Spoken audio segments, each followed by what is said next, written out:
Hello, everybody, and welcome back to the Herstory Online Summit, day 11. This is Gertrude Mache here in beautiful Melbourne, Australia. I can't believe we made it to our 11th day, 100 speakers, and the last 10 will be presenting today. Good morning, ladies. How are you? Good Great. morning. What an amazing way to end the year. This has been a phenomenal journey. We're going to go around the room. Please introduce yourselves. Let everybody know where you're based before we introduce our first speaker for the day. Starting with you, Ruth.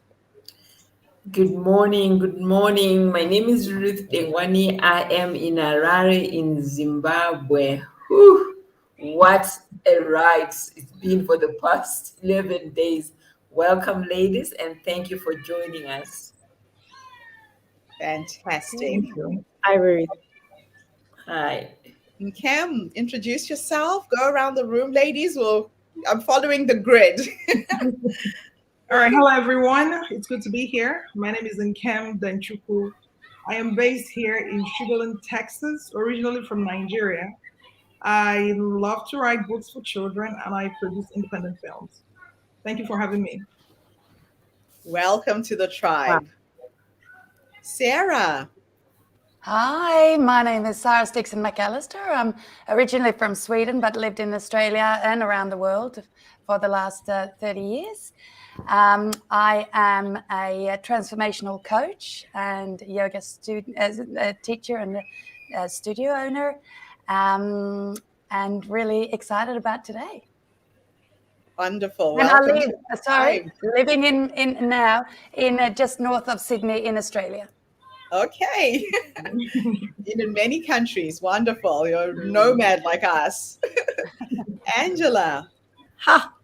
Hi, I'm a nomad too. I was born in New Zealand, grew up in Australia, and for the last 26 years, I've been living in Toulouse, in France, and in the last 10 years in Toulouse.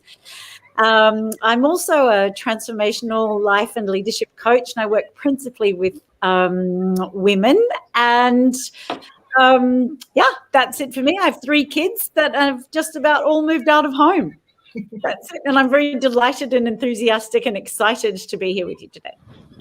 Wonderful. Welcome, Angela. Welcome to the tribe. Selena.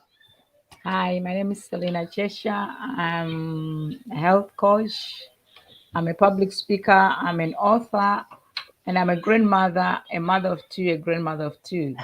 I live in the United Kingdom. I'm a cancer survivor, Hodgkin's lymphoma stage 4. So I'm so excited to be here learning and sharing my stories. Thank you for having me. Wonderful. Thank you. Isabella, welcome. Introduce yourself. Hi, everybody. My name is Bella. I am in Harare, Zimbabwe. 52, mother of 2. I am a health activist, living positively with HIV for the past 22 years. And love being here with you ladies. Fantastic. Thank you so much, Isabella, and welcome to the tribe. So without further ado, Ruth, I'll ask you to get everybody off stage and I will introduce our first speaker.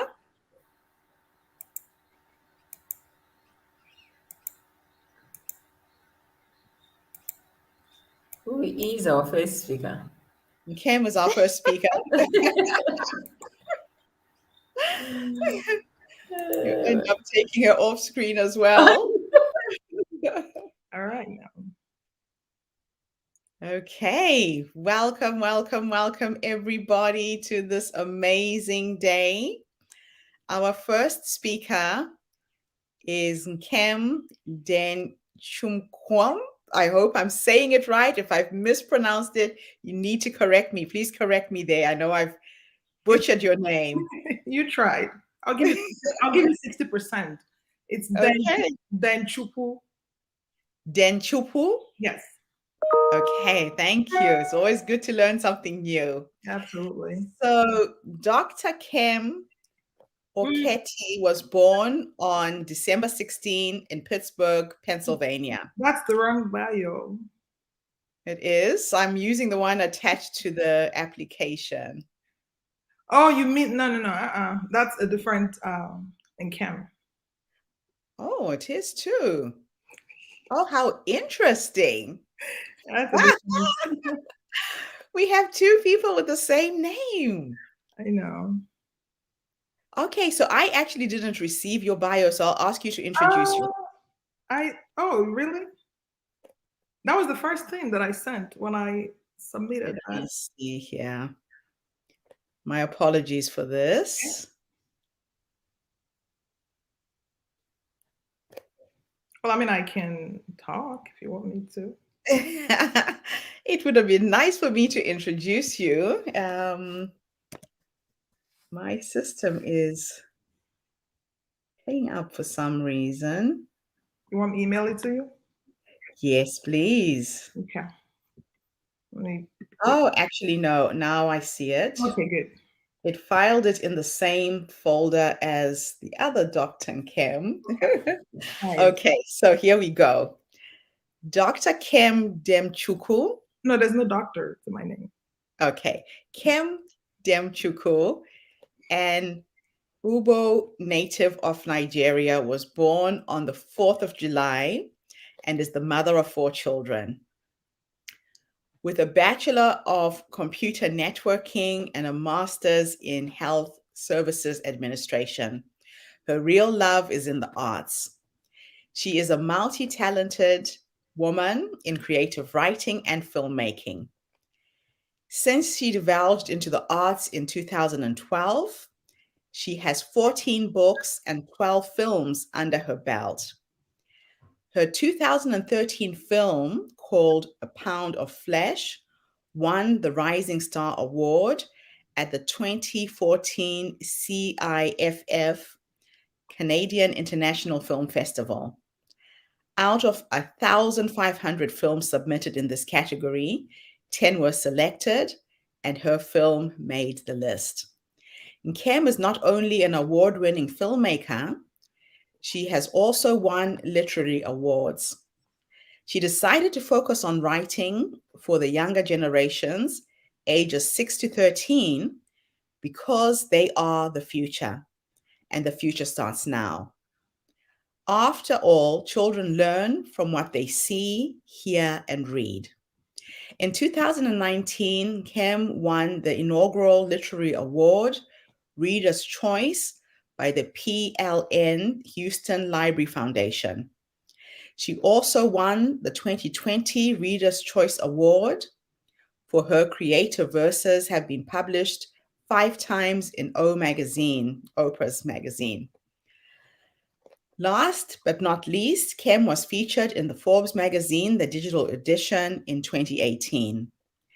As an advocate for battered women and children, Kim continues to use her voice and writing to empower and educate women, young and not so young. She always puts herself in everyone's shoes. She is unstoppable. So welcome to our platform, Kim. My apologies for my mixing things up in the beginning there. It's a real honor to have you on our stage. Thank you. Thanks, Gertrude. Thanks for having me. The stage is yours.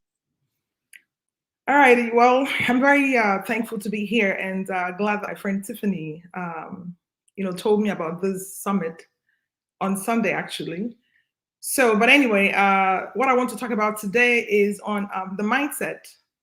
The mindset is your state of mind. It's what you think, how you think determines what you do. So I'm very big on that because if your mental state is, what's the word, toxic, or not aligned with your body, mind, and spirit, then just ask yourself, how are you going to actually see the world, see people, see yourself, think, you know? So I always make sure that, I always tell everyone to think first, think twice before you do basically anything. I know a lot of times it's hard, easier said than done, and we just react without really thinking. I have four teenage kids, and I always make sure that I teach them what I practice, and it's not just giving someone advice to do this, because it's so much easier to tell someone to do something. If you're not practicing something, then why even give someone that advice to do it? So here today, we are allowed to share a personal story. And the reason I chose this particular story is because it also circles back to the mindset. A couple of years ago, I don't remember exactly, maybe 6, 7 years ago, a group of adults here in Houston, Texas, adults that are older than I am, maybe 10, 15 years, 20 years older than I am, they actually decided to gather to, I use the word bully, to bully me. I guess two people had different reasons, selfish reasons that had nothing to do with me. And they decided to go on social media, pulled my pictures from Facebook.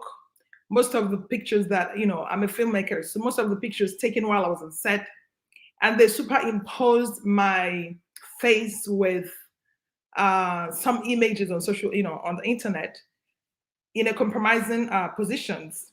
And they posted it on YouTube and posted it on Facebook and did an e-blast to over maybe, I don't know, 10,000 Nigerians in the US and maybe across the US. So, but anyway, when I received that email, I guess they were kind enough to CC me, okay? So when I received the email, of course, I'm a human. No matter how positive I am, I'm a very positive person. But regardless of my positive mindset, the moment I saw that email, my heart almost left my body because it was my face I was looking at. And I wasn't sure how to react. And the first thing that I did was to actually panic. I was in the house by myself and my heart was racing. I wasn't sure what to do. But because I was angry at that time, I didn't really think twice. And I reacted. And my reaction was me responding to that email.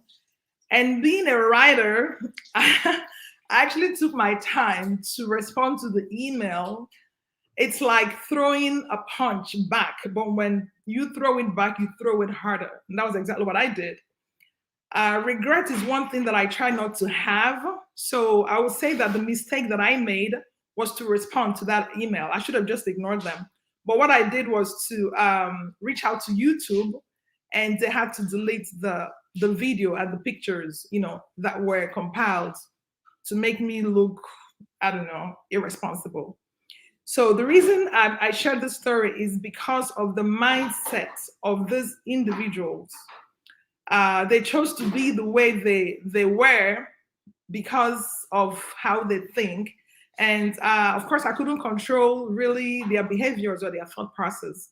So having said that, I learned from that experience. I understood that they lacked common sense. And because if they had the right senses, then they would have really not be selfish or rather selfless, and they would have at least put me in their shoes and just consider if this was done to them, how were they going to feel?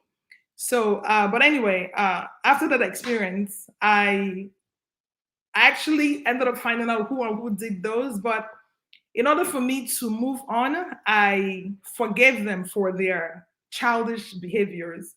My kids always tell me when I share some stories with them and tell them maybe certain things that some adults are doing or have done, they tell me, especially my oldest daughter, she goes, "Mom, my friends don't even behave that way." So a lot of times adults say things and say, "Oh, you're behaving like a child." But when you really think about it, that child, many children don't even behave that way. So, and that's actually the main reason that I decided to write for children, just to help to mold or just remold their mindsets. Kids, their minds are like Play-Doh. Play-Doh, you can get a Play-Doh and turn it and twist it and mold it however you want to give it the shape that you want. So that's how the minds of children are when they are very young. So I chose to be writing for children because I feel if I'm able to positively mold the mindset of even just one child, then I would have done something good, for the earth. So mindset is definitely something that everybody should, positive mindset. Everybody should make sure it's something they invest in to be better, to be a better person. How can you be a better person if you're not thinking right? I mean, think about people that what are they called? People that like suicide bombers, or people that just go to a location. It could be a teenager, like the one that recently happened here in the US. Excuse me. This 15-year-old who just went to school with a gun and started shooting. That's his state of mind. So as adults, as parents, and as a community, if we actually be conscious of our thoughts, our thought processes, then we would have been better adults and we'd be able to be better role models. It's like telling a child you have to behave better, or you see a child who is a racist, a 12-year-old or a 13-year-old who is hateful of another race just because of the skin color. How do you think that came? You have to check their childhood environment, the orientation, what they are seeing from the parents, what they are learning from the parents, what they are, seeing the parents do, how the parents treat each other. It all revolves around the mindset. So mindset is something definitely that we all need to be constantly investing in, detoxifying our minds, how we think, how we do things. It's like eating. You want to eat healthy, you want to lose some weight, you want to reduce your sugar intake or your carbohydrates intake. How do you do that? You have to really think first. Why am I doing it? For different reasons. People do, lose weight and become more healthy for different reasons. Everything boils down to your mindset, how you think.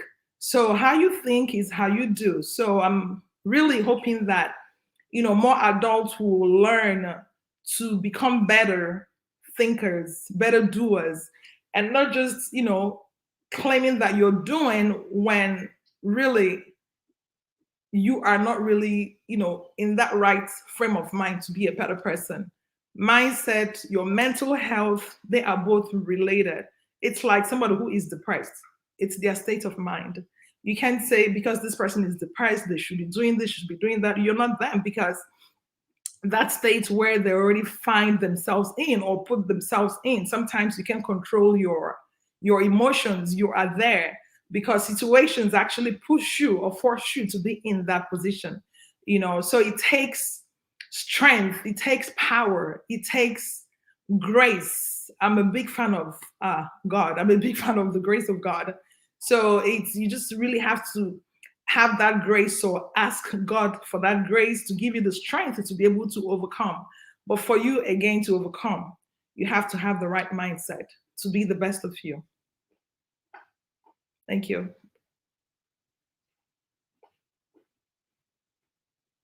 Wow. Wow. Wow. Your story is so unique, and cyberbullying is an issue that needs to be addressed. It's unfortunate that these things happen, that people can get control of the essence of who you are through social media and use it against you. But man, what a powerful story. Thank you. Now, you talked about the way you reacted to what was going on. Looking back, what would you have done differently? What advice would you give somebody else who might be in a similar position?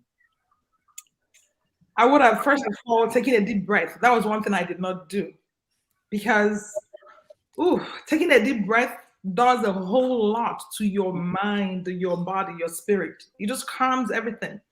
If I had done that, I promise you, I wouldn't have responded to the email. But because I was so angry, I was shocked with what I saw. I mean, if the images they posted were me, I mean, I would have still been upset that it's now public, but it wasn't me, you know? So I was just angry, and they made a mistake. They forgot that I'm a writer. I'm a very creative writer. So what I wrote, but I wasn't rude. I wasn't rude, you know, like I was responding to all the itemized crap they posted there. You know, but the first thing I should have done was to just, after maybe getting angry, screaming in my room, I should have just taken a deep breath. And if I had done that, I wouldn't have responded to the email, and I would have just ignored them, because silence is golden. Yeah. That's the advice I'm giving to anyone. If you're in that, you know, it's so much easier to give advice. It's so much easier because you're not the person, you're not in that situation. Yeah. But if you're ever in a situation, I'm learning, I'm older now, and each day I do my best to be better. You know, the way that I think, the way that I do things. I have learned that I'm learning every day not to react. So I take time to think about it and just ask myself, what am I going to accomplish if I did this? And if it's not going to make me money or make me look, I don't know, lose some weight or do something better, I'm like, you know what? It's not worth it. It's not worth it. Yes, I just let it go. So the moral of the story is don't give away your energy to negativity. It's not worth it. It's not worth it. No. Wow. Wonderful. We'll go around the room, starting with you, Ruth. Feedback, comments, questions. Wow, Kev, I have to say that oh my goodness, cyberbullying, it doesn't matter at what age it happens, you know, because even at that age, at this age, you know, being a positive person that you are, it still was hard for you to react, I suppose, in the right way. But then at least you were able to speak to YouTube and had it taken down. What would you say to others that because sometimes you just it paralyzes you, you know, when you see something that negative, it's all negative emotions come to play. What would you say to somebody who's in a similar position now, when you look back, how should they handle in terms of speaking to the different platforms where they have been displayed or where it's been posted to? Well, I mean, first, it was an e-blast. So they sent that to, I don't know, I'm sure it was more than 3,000 Nigerians in the US. So they sent it to like different groups. So I was getting phone calls from friends in different states about it. So, and each call that I got, I actually started laughing. At that point, I was already calm. And I understood that they were not so smart, even though they were older. So I actually started feeling sorry for them. Because I mean, it's like you see a drunk on the street, you know, drinking, staggering, and they push you, you push them back, they call you names, you call them, you know, you call them names back. Who is the bigger fool? You, because you're the one who is coherent. You shouldn't be reacting to such. That's how I actually eventually saw the people who did this. So, like I said, it's easier to give advice, especially when you're not in that position, because you don't know how you're going to react when it's actually you. It's hard. So, but if you can really take a deep breath, taking a deep breath, it's magic. It does a whole lot. And but I also think one advice that I can give everyone, regardless of your age, mind what you post on social media. Because can you imagine if I had posted maybe a picture of me in a compromising, you know, position, and something like that, they use it against me? Who am I to get upset? I gave them the weapon to shoot me, you know? So I was more angry because I didn't do anything, really, you know. So, but just basically do your best not to react. Ask yourself, if I react this way, what am I going to accomplish? I actually went to the Houston Police Department to file a lawsuit And my auntie, God rest her soul, Auntie Hugo, she said, if you did this, then it's going to affect everyone who was not involved. And that was the reason I backed down. So, but definitely just learn to take a deep breath, learn to be calm. It's hard to be calm. It's hard to discipline, to do certain things, but it's doable. Yeah. Thank you. Yes, ma'am. Tiffany, thank you for enriching our platform, introducing another speaker. Wonderful to see you this morning. Hi, Tiffany. Good afternoon. Hi, and Kim. Um, it's so funny because and Kim is literally one of the sweetest people that I've ever met. And she just smiles. She smiles and she smiles. So, to have her in the state where she was so hurt and so vulnerable and so angry, I know it was a lot. I mean, that's a lot for anybody. And I'm glad it wasn't me. Um, Well, I think you said a couple of key things in Kim that it it you looked back, right? Hmm. And said, "Oh, if you had done these steps, that you wouldn't have responded to the email." I think that it's important that we kind of we hover over that spot because what I found with a lot of people that I work with, especially women, is that's how we develop these guilt and shame triggers because we judge our past selves by our present being. So we look back at something we did, and instead of saying that we did the best we could with the knowledge that we had at the time and who we were at that time, we look back with our present day mind and say, "Oh, I should have never done that." And then we create guilt and unforgiveness and shame around choices that we have made. So, with that being said, and Kim, we know it takes practice. Like you don't just turn around and have these great defenses. Mhm. So my question would be to you is, what are maybe one, two, or three steps that you could give that looking back, you're like, oh, this is the thing to help me come down and to help me have a different outlook or different response to the situation. My kids are I call them my fantastic four. Not because I gave birth to them, so because they're fantastic. Anyway, so, but it still goes back to what I said to responded to Ruth. The key thing, I think the first thing will be your reaction. Even a tree will react by the leaves withering. So, as a human being, the first thing you're going to do is to react. You're going to be shocked. You're going to be angry. So, while you are shocked and angry, just be there. Don't like contain yourself in that anger. Don't like, stretch out with the anger. So because I believe that if I was just angry and just like I actually cried. I started my kids were not in my room and I was crying like a child. I was like, why would they do this? Who would do this? And after crying and wiping my nose, the first thing I did was to reach out to YouTube. And of course, they could tell the pictures were superimposed. So within seconds, they took that down. That should have been my what's the word? My the thing that it should have made me to cool down because they've taken that off the internet. But because I was still holding on to that anger, I now took it to the next level by responding to the email. So, having said that, when you're in a situation like that, do your best to find your safe haven. If I had remembered my kids, I mean, they were much younger than my oldest is 20, my youngest is almost 15. So, this happened maybe like 7 years ago.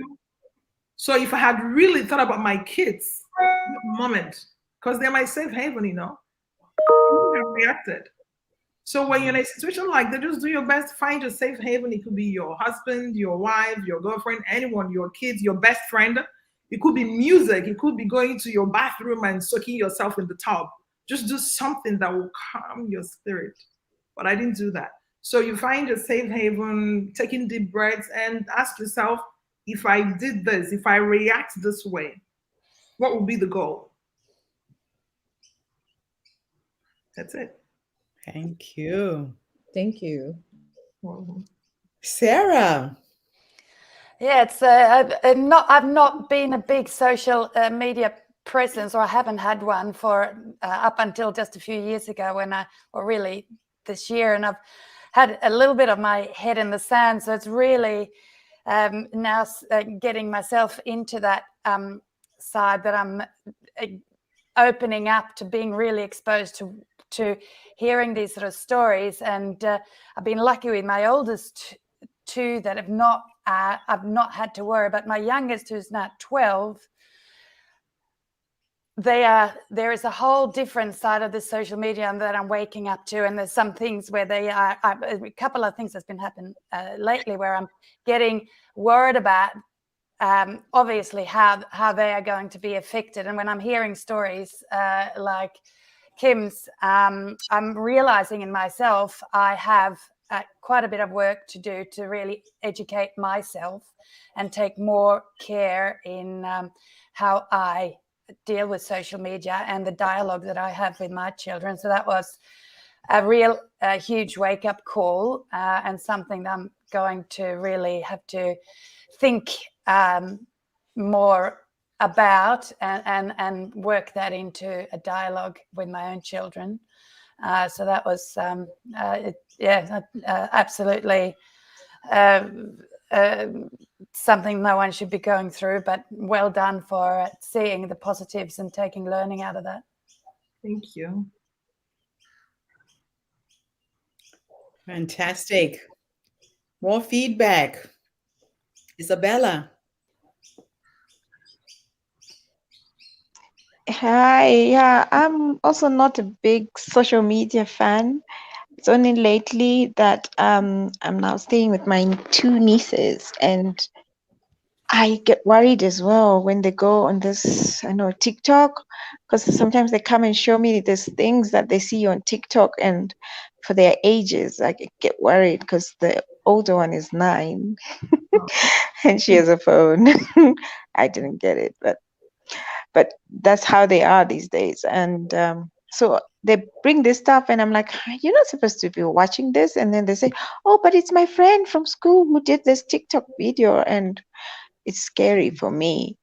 But yeah, I'm now aware of the cyberbullying, because one of my friend was actually in a mess of the cyberbullying. People were calling her all sorts of things, and I saw how that affected her. So I try to guard myself and just watch what I put out there, and yeah, learning as I go about social media. That's awesome.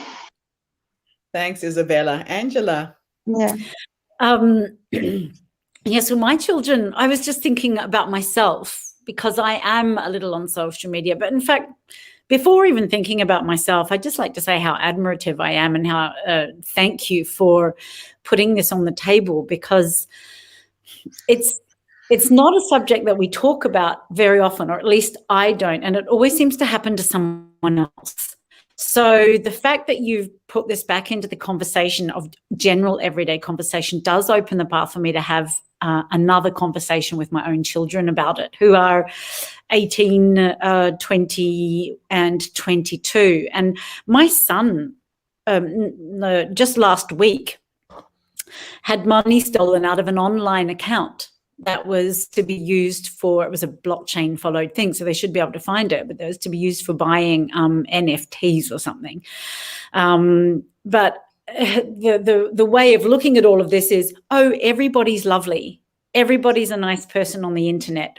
And they have to be able to have the right to even buy an NFT, for example, they have to help out in some sort of modulated group. And I'm like, who are these people? Oh, a really nice person. And it's like, just not that I want to scare my children, but to be able to have some form of, look, this is what happens. So I've got a French word coming in, malintentionné. There are people who don't have good intentions out there. It's worthwhile noting. I'm still sitting with, after your talk, like the indignation that somebody would intentionally go in and harm like that, even though I've just said that that's, I get that it happens. And the admiration I have for you for being able to sit back with that and, like you were saying to us, find a safe haven, find breath. Don't buy into their toxicity, even though I guess you whipped up a really great email with the talent that you have for writing.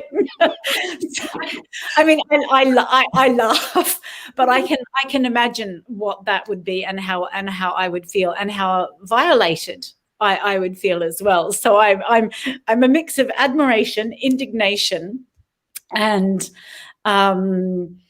wariness, a reminder to go and have another conversation. Even though your point was about mindset, I'm going to have another conversation with my own children about mindset, and also the mindset that is needed to be on social media, which is one of care, but also one of being careful. So thank you. Thank you, Angela. Selena. Yeah, thank you. Thank you for talking about cyber attack. I mean, I had a terrible experience as well. Because I do crypto, forex trading. So one of my downliners, asked me to open an account for them, and I gave them my link. But what they did, they Googled whatever I was telling them about, and they got somebody who was really like copywriting everything, which was like the company was using everything. So they sent about $1,000 to my account. And so when it didn't get to me, I didn't receive any email from the company that they've subscribed. Then they said, no, I put the money in your account. And I just said, oh no, you put that money, but you didn't use my link. But there was so much argument. And then I just thought, okay, I better be quiet. I have to be seen like to be who is mature here. And I just said, okay, so what do you want me to do? Because I can't get the money. I wrote to the company, and they are the ones who told me this is scam. The person has been scammed. And it's like, it's not the other time I was scammed because I wanted to invest. A friend says, oh, let's invest in this. It's so quick and whatever. And I did £2,000, $2,000. Wow. They said, oh, put money, like end of the month, 1st of April, you'll get your money. We are going to be fired. 1st of April, they disappeared. They removed the whole website, nothing. Wow. So it's just like something you need really to be careful, and not just be, like somebody you trust, you are pulled that way, because it just happened. You can see making a lot of money, and it was an Australian company. And so people were saying, oh, okay, we'll go to the Australian government and ask them. They said, no, you didn't, it's not, like government authorized. So why do you want us to be involved? Up to today, they disappeared. But then they will come again in another name. With the same, like everything will be almost the same, but different name. Nigerians call it 419ers. 419. From, Mm-hmm. 419? Yeah, 419. I mean, just when you Google it, 419, I mean, it just basically means scammers. It happens every day. You just have to be careful. Even sometimes it can happen through people that you know. So, yeah. mm-hmm. But if I didn't even tell my son, because sometime I did it, and then he was saying, Mom, anybody can go on there on Google, put their picture, and go out and hire a car and say, I'm making so much money, I'm this, I'm that, and then you believe them. So when I was scammed, I couldn't tell him. I just kept quiet. Because I was embarrassed. But you should have told him. Yeah, You said exactly. you were right. Yeah. I think the moral of your story, Kim, is we have to be wary Very about careful. online presence. We have to be wary about people who can use your personal information against you. As women, we are very trusting. Exactly. True. We take people on face value. And the challenge we're having right now with the coronavirus is going to be, how do you trust people online when you can't look at them face to face and look them in the eye? Apparently, cyber bullying and cyber crime is extremely high amongst women. So when I launched Herstory, I had a very similar experience. I had gone through a divorce. I had a woman in New York who said she would help me take her story to different countries. We planned the first event in Las Vegas for 6 months, and she used my branding, my ideas to get sponsorship from Google, Microsoft, and Craigslist. Oh, wow. We had 3 events sponsored for New York, Las Vegas, and Manila. She was from the Philippines. 3 weeks before the first event, she called me and said, Gertrude, I've changed my mind. I'm going ahead with a conference, but not under your brand. So she created a competing conference in Las Vegas on the same day as my conference. Now, there were certain things that were warning bells that I saw coming up to this and I ignored. And I want to share this story so you guys be aware of what to look out for. First thing was, we were talking on Zoom every day planning this event. Then she suddenly started saying, I'm traveling. I can't talk to you on Zoom. Call me on WhatsApp. And if I called her on WhatsApp, she wouldn't switch on her video. So she couldn't lie to me, looking me in the eye. 3 weeks before that first event, my mother got sick. I had to go back to Africa for 2 weeks to look after my mom. My event was a week down the line, and I couldn't cancel. I had recruited 100 speakers from all over the world who were coming to Las Vegas for this event. If I canceled, I had to refund the 50 people who were in New Zealand, Australia, who had paid for airfares, paid for hotel bookings, who were coming to my event. The fortunate thing is, 3 of these women called me and said, Gertrude, you can't cancel. Can you refund everyone? I'm like, I have no money. I can't cancel. And they said, you believe in Ubuntu? We're going to go into the Ubuntu principles and support you. So the Ubuntu philosophy has 4 components to it. It's empathy, compassion, collaboration, and connection. And they said, how can we collaborate? 3 of these women helped by raising some money. They each put in 1,000, 2,000, 3,000, and we raised the money for the venue. I held the line and held on to the vision of this event. I landed in Las Vegas without a venue a week before my first conference. I rebuilt the database. So 50 women went with this woman to the other event. I had to recruit another 50 women in those 3 weeks to build up my speakers to 100. And we executed the first Herstory conference to perfection. Like, we got the venue 48 hours before that first event. So there are people who come into our lives and they're distractors. They want to distract you from your goals, distract you from the intention that you have set. And what I learned is that your intention creates everything. So thank you for bringing this up, because people are being attacked online. That wasn't the first thing that happened. I was also cyber hacked. I was kicked off Facebook by 3 of the women who were supposedly working with me. For 6 months, I couldn't get back on Facebook. And it was about 3 weeks after my mother died in April last year. I had groups on Facebook that had about 20,000 women. And I was giving control to the women I was working with to create the groups. So they reported my accounts to Facebook. I was kicked off Facebook. Each time I tried to create a new account, they would report that account. Then I gave up, sat back, and I wake up with a to-do list every morning. On one side, I write down the things I am going to achieve that day. On the other side, things the universe has to do for me. And I kept writing down, I've got to get back on Facebook. I've got to get back on Facebook. Miraculously, one day I get a message on LinkedIn for a young man from Canada who's based in Ireland. And this young boy had done a degree in social. Oh, you've got to go. You've got to leave, Kim. Yes. All right. But thank you for raising this. This Thank you, was Kim. really good just to wake women up to be careful. Know how to use your energy when you're attacked. Yes. Follow certain steps, don't react. Because you're giving away your energy, you're giving away your power when you do react.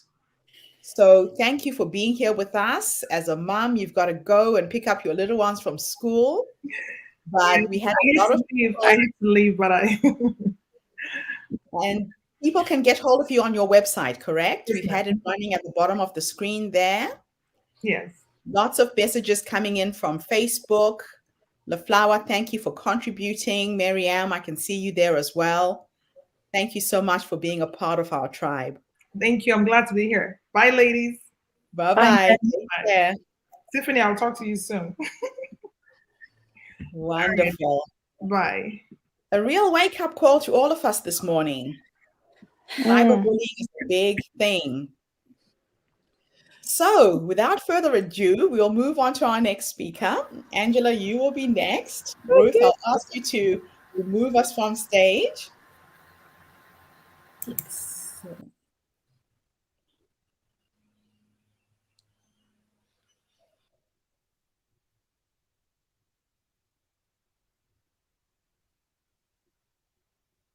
Okay.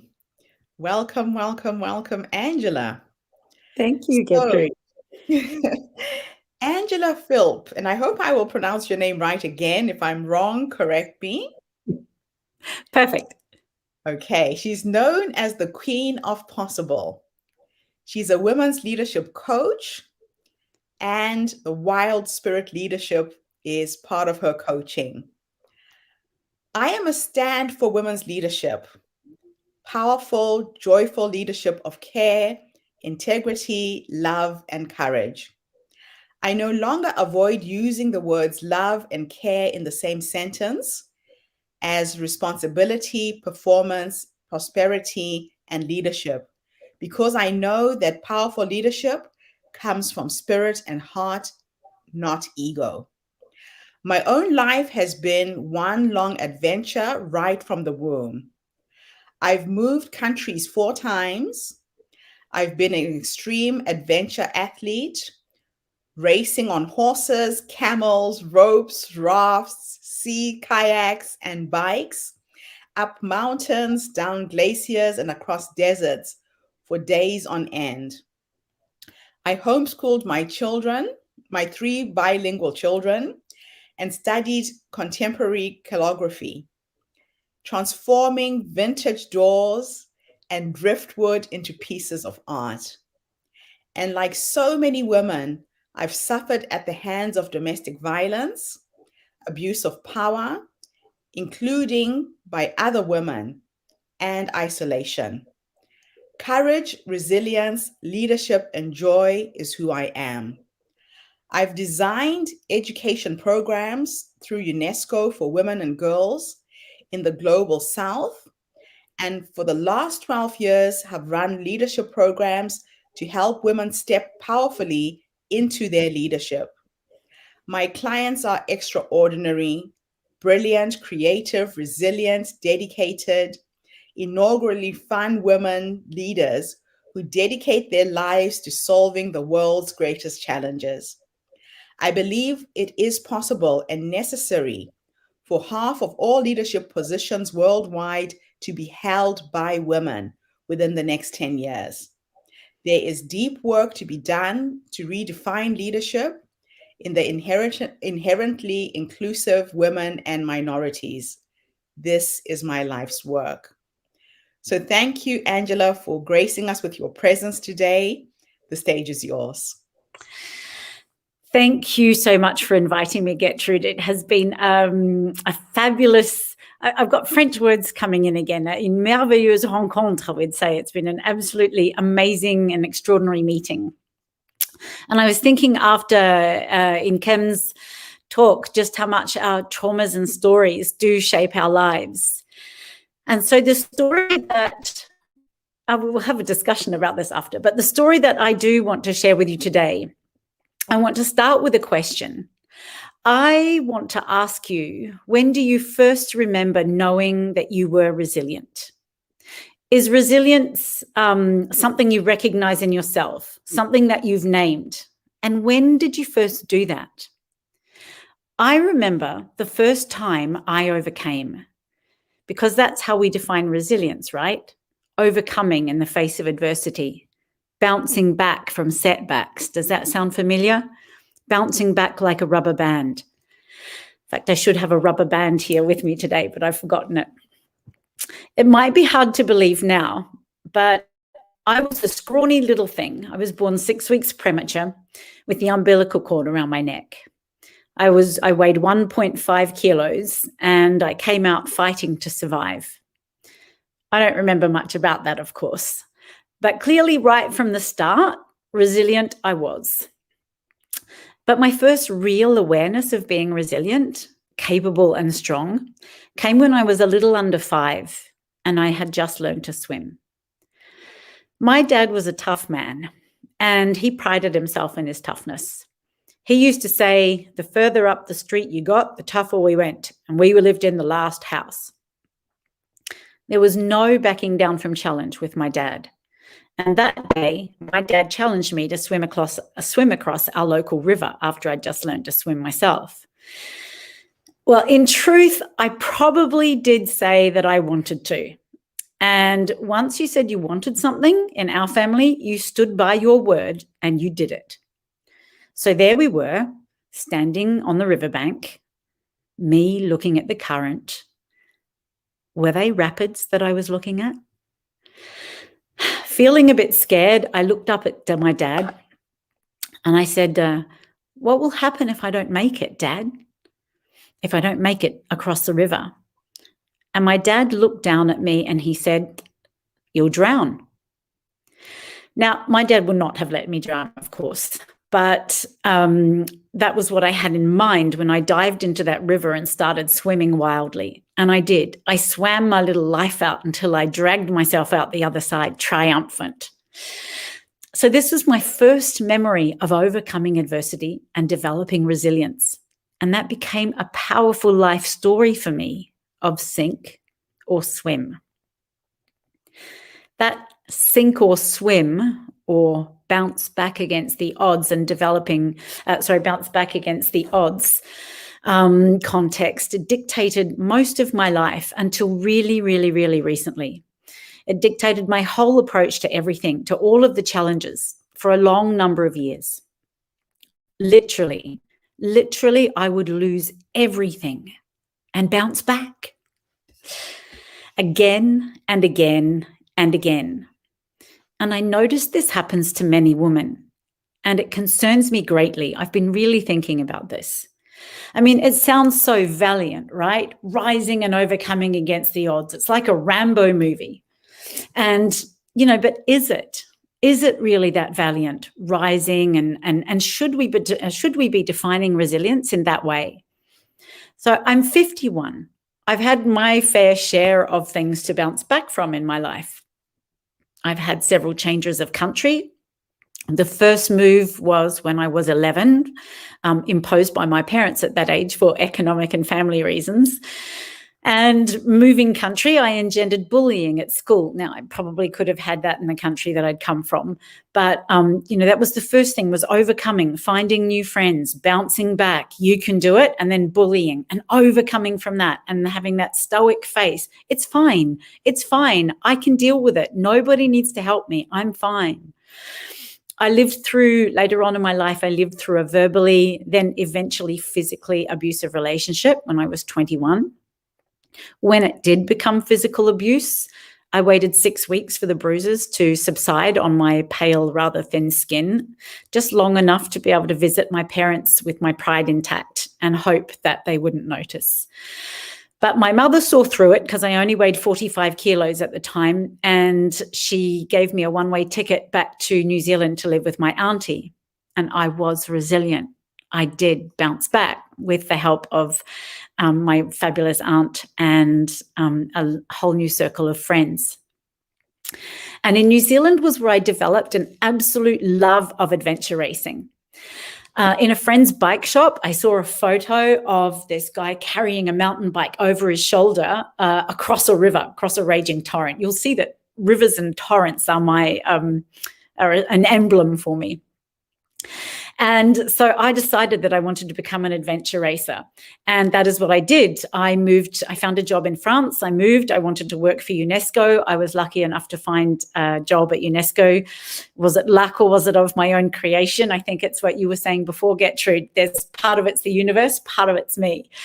And I arrived in France and I did start adventure racing.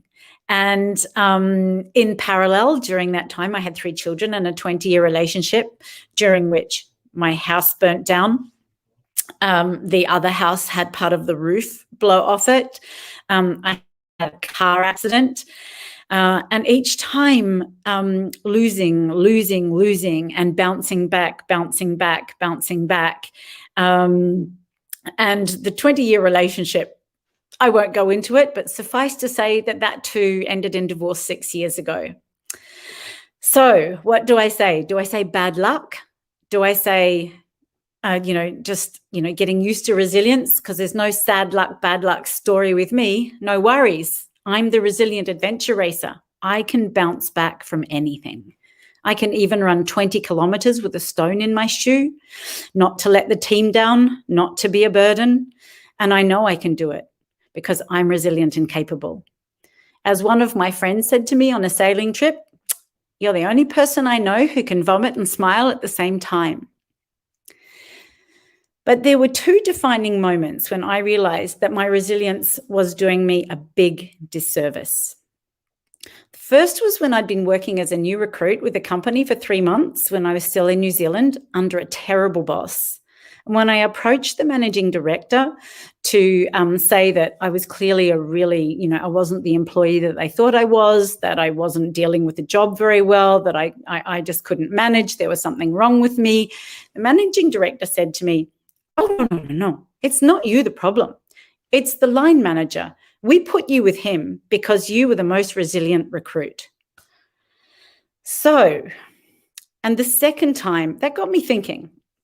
But the second time, and possibly the one that really touched me the most, was when I crossed the finish line of my last adventure race.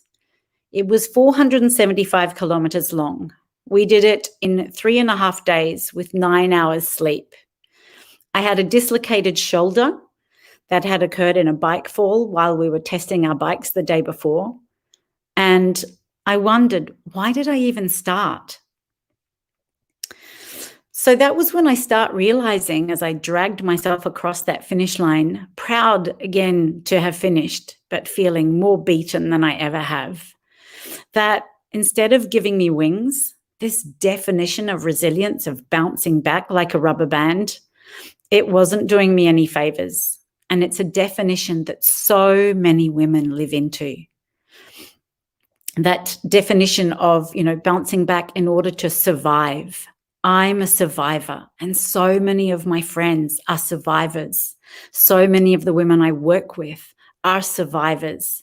And what it does is leave us small, exhausted, and on a stomach-churning merry-go-round of stuckness.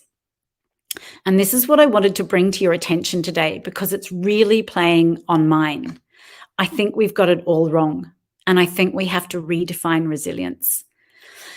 I think that if we keep defining resilience simply by this ability to bounce back from setbacks, it's going to take more and more of a toll, and we will never step into these positions of leadership that I feel are so necessary in the world.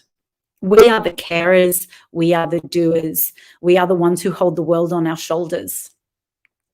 And when we live by this definition, we keep deriving our worth and value from being a survivor rather than a thriver. And we fall into this never-ending sacrifice syndrome. We blur our boundaries. Well, I know I do. I did. We take on responsibility that's not ours, and we overfunction and cause others to underfunction. So this rubber band definition of resilience is harming and comes at great cost to society. There's no power in being resilient and bouncing back like a rubber band. And I was sick of being broken, and I'm sick of being a survivor. And I was sick of being stretched and stretched and stretched until I was ready to break. So if we change this essential definition of resilience, if we stopped considering it to be about bouncing back like a rubber band, what else could it be? Well, what has come to my mind, and you will have seen the theme earlier, is what if we defined resilience more like being like water? What if it was like the river? The day I saw resilience this way, thanks, La Flower, I love the comments. When I defined it this way, that is literally when my life transformed. You don't have to cross a river. You are the river. Resilience, like the river, is a whole other world. And its secret ingredient, the one that is the most overlooked ingredient of resilience, quality of resilience, is creativity. I realized that my resilience didn't come from bouncing back, but even though I was taking it that way, but it was coming from that essential creativity that absolutely all human beings have. And in fact, that is why we have lived so long on this earth. It's not because of our strength. It's because of our creativity. And a river always, there's a saying that I have, is that water always finds its way. The river always finds its way forward. I don't need to bounce back from anything. A river is never confined by circumstance. It floods if it feels like it. It dries up or evaporates if it needs to, and it overpowers with force when necessary. It's persistent and determined, but the obstacle is never the main point. It's never the main goal. Getting to the sea, getting to the ocean, having a bigger mission is what a river is up to. So the river uses its creativity to engage with the obstacle in service of something bigger than itself. And I think that is what is the most inspiring thing to me. It doesn't take on getting into breaking the obstacle. It takes on moving across it to keep going. So I just wanted to go back to when we're looking at resilience as being the rubber band, there's only two options. It's either sink or swim. It's bounce back or resign yourself. And there's no room for play in this. There's no room for creativity. There's no room for thriving. And so I wanted to share with you three distinctions that have helped me really create this this way of living resilience that is like the river. And the three distinctions are really making the difference between effort and struggle. And you can really tell, struggle is when your whole body tenses up and you're either protecting yourself or you're battling forward. You're always engaged with the obstacle and struggle, constantly overcoming, and it's short-term and short-sighted. With effort, it's not the same. When we sit up straight and we put our shoulders back and we hold our head high, that takes an effort. That's enough. With that effort, with that strength, we can find new resources inside us. And that's all about, going with the flow of the current. But dead fish go with the flow of the current when they're resigned and they hit the obstacle. When you go with the flow with effort, you guide yourself within whatever the universe is giving you within that current. So you have some power. The next distinction that I use is flow versus force, and it's very similar to effort versus struggle. So my question is always, okay, where am I with this? Am I forcing something? If you have to force something, it's really not normally the way to go. You never have to force. You will have to make an effort, but you never have to push and force something. But then when you're in the flow, you've got that effort again too. And you've still got to be, what would I say? You've still got to be, I think it was you who said it before, you've got to be intentional. So there's a difference between intention and pushing. You don't have to push a river. And the third is cultivating curiosity over certitude. That's the difference between the thought, oh, here we go again. I know this already. I know what's going to happen now. And I wonder what's going on inside me. I wonder what I'm not seeing.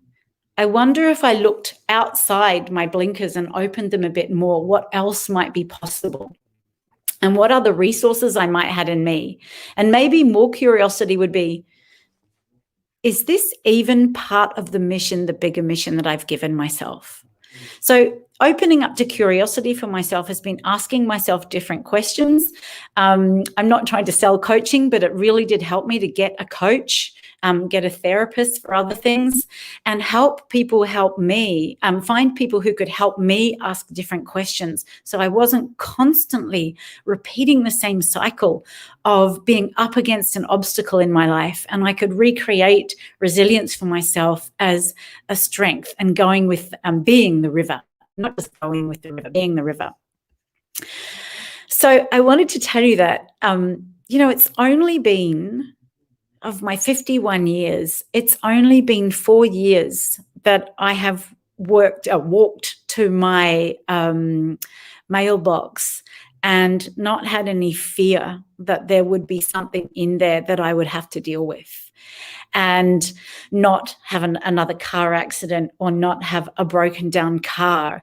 I've had 4 years of building a business and having my life go, probably not, I'm just noticing my hand, and like consistently up, slowly but consistently, and not have it in this zigzag or this spirally cycle.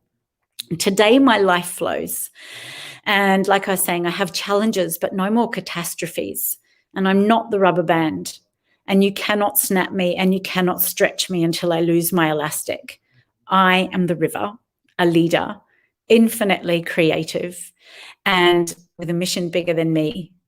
And I'm unstoppable. And you are the river, and we are creative and powerful together. So I hope you'll join me.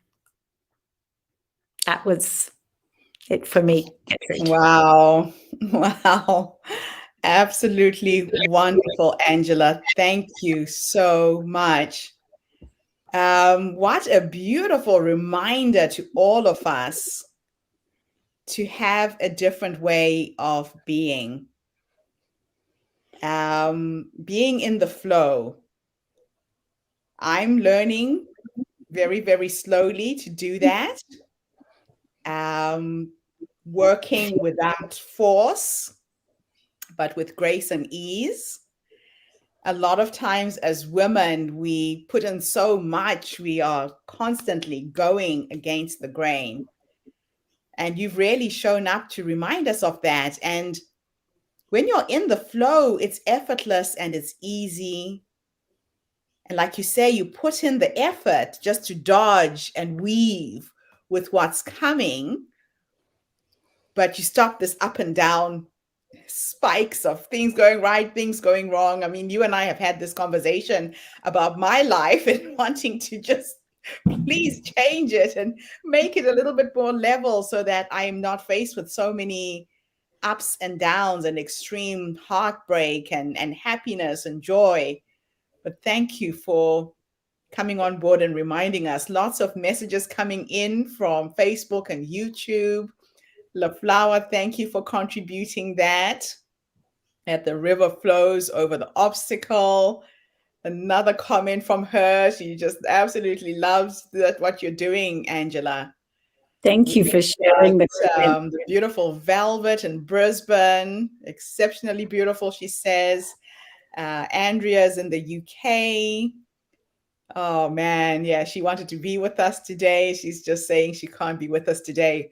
Wonderful. Thank you for tuning in, Andrea, and everybody else who's online. So let's go around the room and just have a conversation around this amazing presentation, starting with you, Ruth. Thank you, Gertrude. I've had the honor of listening to Angela because I'm part of the AWLC course that she is teaching with the other women leaders. And on Saturday, she spoke about the river, and I've been holding on to that nugget and just putting it into practice and stepping back and looking at situations and saying, am I forcing or am I flowing? Am I putting effort or am I again forcing, and that kind of thing? So thank you so much for that. And again, the redefinition of resilience, that sometimes we don't have to be resilient.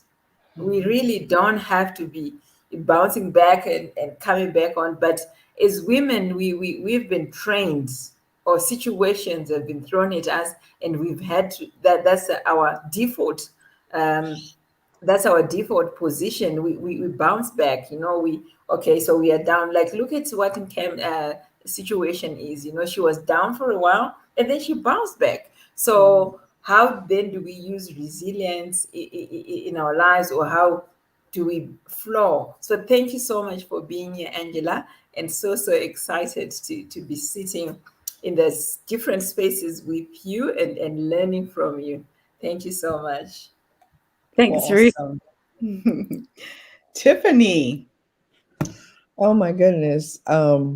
I'm gonna try to keep this short because literally there was so much that Angela was speaking about that made me think, but also resonated with me. So I'll pull out a couple of points. One, I realized I'm very resilient, but I've never used that word to describe myself. I've never wanted to be resilient.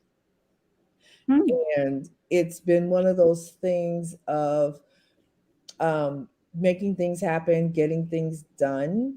Um, and sometimes I think that part of believing that we have to come right back the same from whatever it is that hit us has been a downfall for all of us. So it literally fed into the my talk the other day when I was talking about how I had to be aware and I had to be able to walk away and just say it was really awkward. Like I was in the space where everything was going and rising, but I was like, no, like I had to stop. So when you were talking about just having the ability to sit down and to just say no, and I'm of course just enamored with water and the idea of water. I love Professor Mats. Oh God, I can't say his name right now.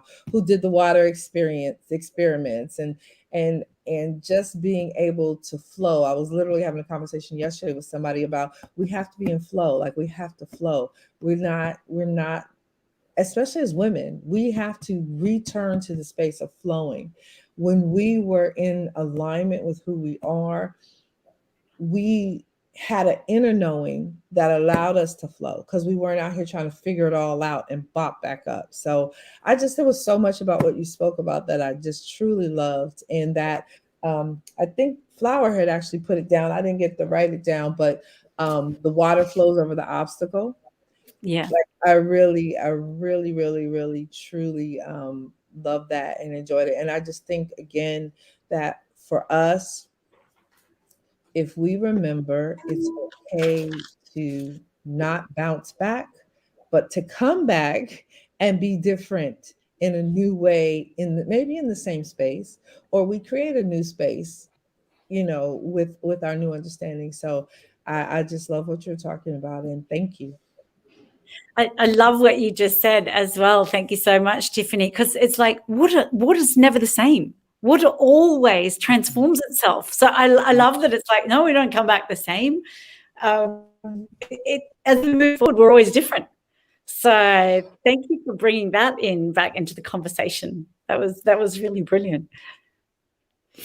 Awesome. Selena.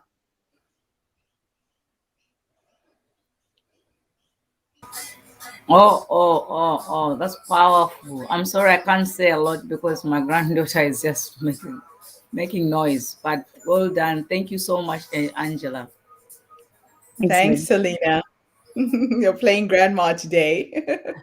Sarah. Yeah, that was fantastic. It was brilliant, and I love the just exploring resilience, because it's such a base for so much in our lives, and there's we've got a lot of I guess what I'm going to be talking about is it's around the same topic.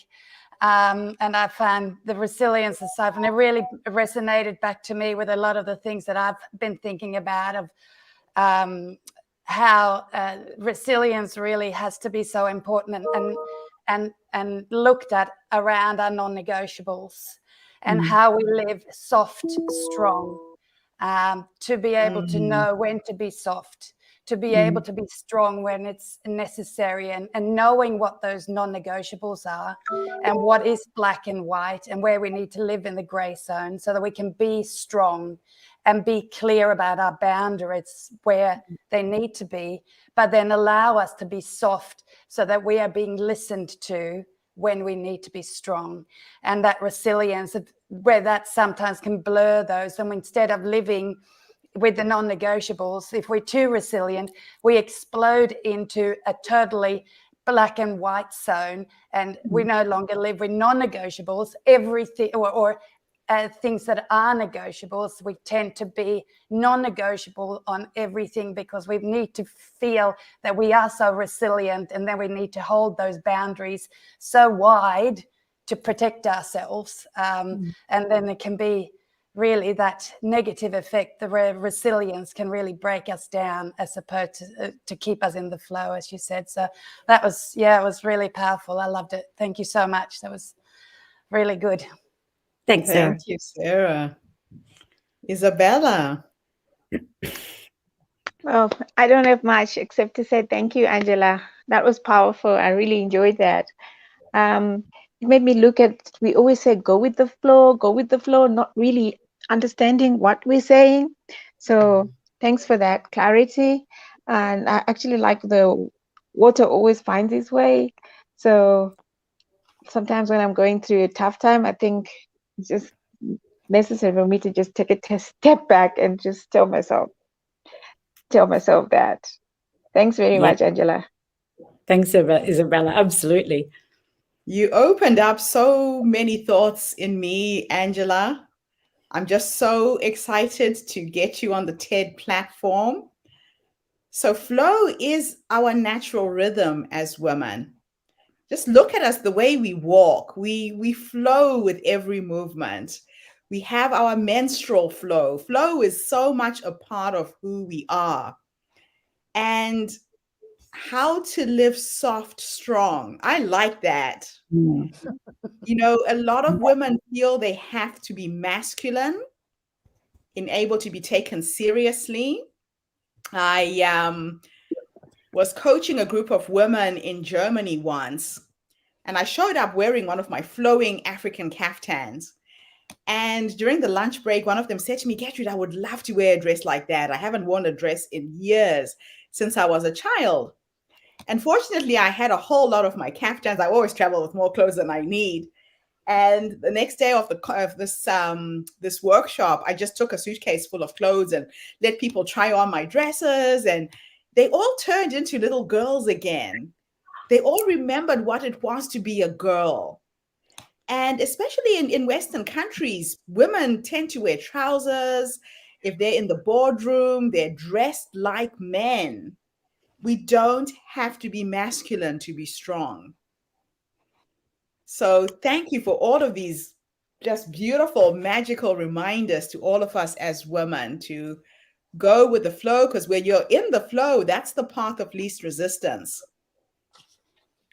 Yeah. Against the grain. Absolutely. Thank you. That's a really, I'm going to write that one down. It's true. And that's what water does. It takes the path of least resistance. Yes. Always. Fantastic. Yes. Kim is joining us in the car with the children. Yes, I'm here. I'm not sure if you heard the last presentation, if you want to contribute in any way. You're muted now. We can't hear you. Your sound has gone. Yes. Oh, I'm sorry. There we go. Now we can hear you. Ask me a question? Oh, okay. I'm sorry. saying... Yeah, I'm glad I had to just join. I'm sorry. Were you asking me a question? Did you manage to hear Angela's presentation? Do you have any questions or comments? Oh no, I didn't hear anything. I actually just pulled up. You just pulled in. Okay. All right. Well, stay Yes. with us. Enjoy as you drive home. Be safe. Watch the road. Yeah, I know. No, I'm parked right now, so I can stay on for maybe another 20 minutes without, any distractions. So I'm here. Okay. Yes. Awesome, awesome, awesome. Typical women, we are multitasking, picking up kids, attending a conference online. Absolutely love it. Can I? So, John, Can I yes, just say something really quickly, yes, Gertrude? sure. I think that even this, the way this is going, is a statement to our flow, because you know, I find the majority of men would be like, no, I need to sit here. We need to be straight. Nobody needs to see anything else other than me being a professional and personal. And we have come to the point where we understand that we can be in every part of the world, and all of us can recognize and honor. She's a mom. She has to go get her kids. She's a grandma. She's here, but she has to do this. Like, I just think this virtual space and this virtual community and network is doing so much to empower us and move us forward so that we can actually get back to the essence of who we are and operating in our feminine state of power. Because Yeah. I used to teach the art of womanhood, and Oh, because there's so many masculine women, because we've lost that we've been taught that we have to be manly to be strong. I'm like, no, the most powerful thing we have is our femininity. So I just love this. Go ahead, everybody mute your mics, but I love grandmas, moms, everybody doing this thing, and I just think we are in flow. So this is wonderful. And I we have agree. Marianne there in Sydney saying, I'm listening, cooking muffins, getting kids ready for school. Loving the conversation and insights this morning. Thank you, Marianne. Oh, I love this. Amen, amen, amen. Oh, what a fantastic morning. So, without further ado, Ruth, you're going to introduce our next speaker. I'll get everybody off yes. stage. Thank you, Gertrude. So we are privileged this morning, this afternoon, this evening, whatever time you're at, to have Sarah Stixon McAllister as one of our speakers for the last day. Sarah Stixon McAllister is a transformational coach, yoga teacher, and studio owner, and a mother of three. Sarah is dedicated to help others transforming their lives by honing their habits, open up opportunities, and paving their path to create an extraordinary life they love. Sarah has, since she was young, been very independent and hardworking with a sense of adventure. When an opportunity came to move to Australia from Sweden at the age of 19 to pursue a career in engineering, she jumped at the chance. 10 years on, through dedication and hard work, Sarah was running large scale construction projects, nominating her for an Engineering Excellence Award when she became a mom, and shortly after made a big decision to leave her career to follow her husband to an overseas posting. The abrupt change, living in a new country, left her struggling with self worth from not working. Despite the next 12 years of an extraordinary journey through five different countries and another two children coming along, a sense of loss of ambition was always there. When she arrived back in Australia in 2012, she wanted to restart her career but didn't know how and what to do. It took a toll and she found herself sliding into depression. In 2019, when a leaflet for a yoga teacher training landed in the mailbox, she felt it was a chance to regain footing in life and pulled herself out of the unhealthy habits and reset her boundaries that evoked a self discovery journey. She now lives at Lake Macquarie and is found inner harmony and is dedicated to help others live their best life. Welcome, Sarah. We're so glad to have you this morning. The stage is all yours. Thank you very much. I am delighted to be here. This is a new situation for me, so I will do my best to give a flowing, flow is the word of this morning, account of my story. So as Ruth kindly read up the bio, my background is for a long time in engineering, and before that, growing up, always very strong, very independent, and very resilient.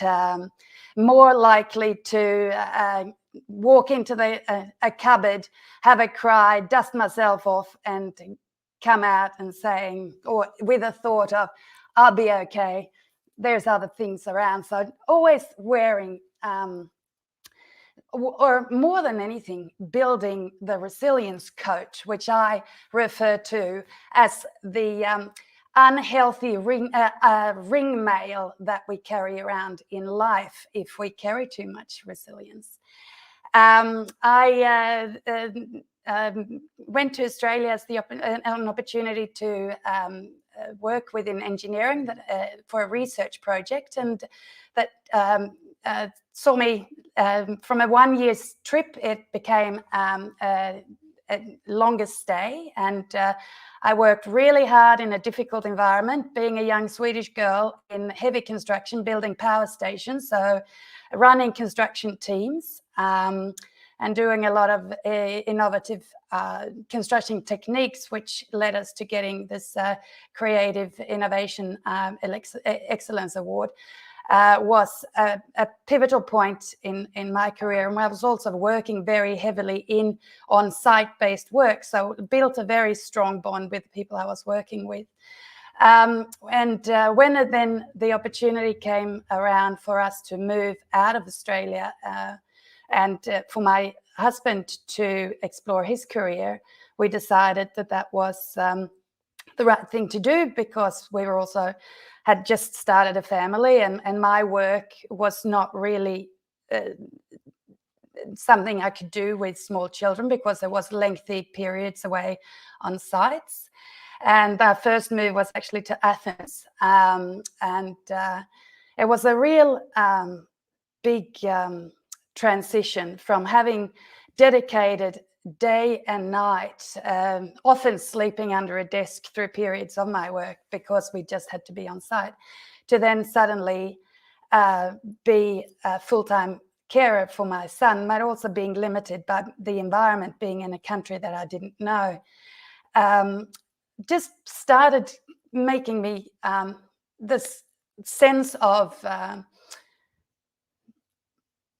I guess, not feeling like I was achieving. So a bit of ambition, lack of feeling like I was doing what I was meant to do, what I'd worked so hard for. And as we continued through a number of different countries around the world, I got busy, obviously, with children. We had another 2 children, and there wasn't ever really an opportunity to get back into the workforce because of the environment that I was living in. As this was an amazing journey and we did some amazing things, it was also really quite challenging to start and stop life in all of these different countries. The last place we were was in Tokyo in 2011, when the earthquake in Tokyo hit, and we were on the 17th story of our apartment building. Thankfully, it actually happened 10 to 3 in the afternoon, and the children were luckily at school. But it was a really traumatic time over that period of getting out of Tokyo with my children. My husband wasn't in the country at the time, and we returned to Australia. So my kids went from the British school in Tokyo and violin lessons to Lake Macquarie public school and didgeridoo lessons and fishing classes with about a week's notice. So it was a serious change of this international expat lifestyle to coming into a very, very, very grounded environment, which was where we lived for a year. And then my husband returned from Tokyo and we came down to Sydney, where we were sort of restarting life after this period of time. I really felt that I needed to get back into a career because the opportunity was being offered being back in the country. But it was still a lot of things that we needed to unravel from being away from so long. And also, I knew I couldn't go back into my old career. That wasn't available. I couldn't do the hours or get the satisfaction as an enormous pleasure I got from the job that I was doing. I needed to find something else to do, and I really didn't know what that was. And I was also very busy with the kids. And throughout the next couple of years, I really found that it was starting to define me, this ambition, depression almost, which I just really found a name for. The other day I was doing a course and that came up, and it really resonated with me because I couldn't understand why I was not feeling good, why I was blending everything in my life. I was losing footing. I was losing my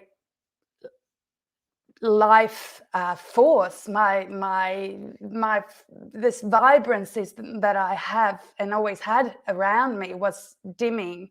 I was getting caught in unhealthy behaviors just to fill up space, and it got to a point when I really felt I was in a really kind of a dark space, and that's when this magic of a yoga pamphlet for teacher training landed in my mailbox. I wasn't really a yogi, but I knew that I needed to find something that broke the cycle. I needed to put a line in the sand. I needed to find ways where we were talking about this resilience, and this is where the resilience in me had actually blended into, rather than being strong, and because I was feeling like I was losing my resilience, it was taking over into the negative effect. The ring mail that had now been so heavy, hundreds of kilos of resilience that I was carrying around to protect myself from the outside, was just unbearable. So I started the yoga teacher training, and through that, learning more about myself, learning, just taking the time for me, I started to feel like this armor was just slowly coming off, and found that was actually just the start of COVID. So there was a lot of things that were happening at the same time.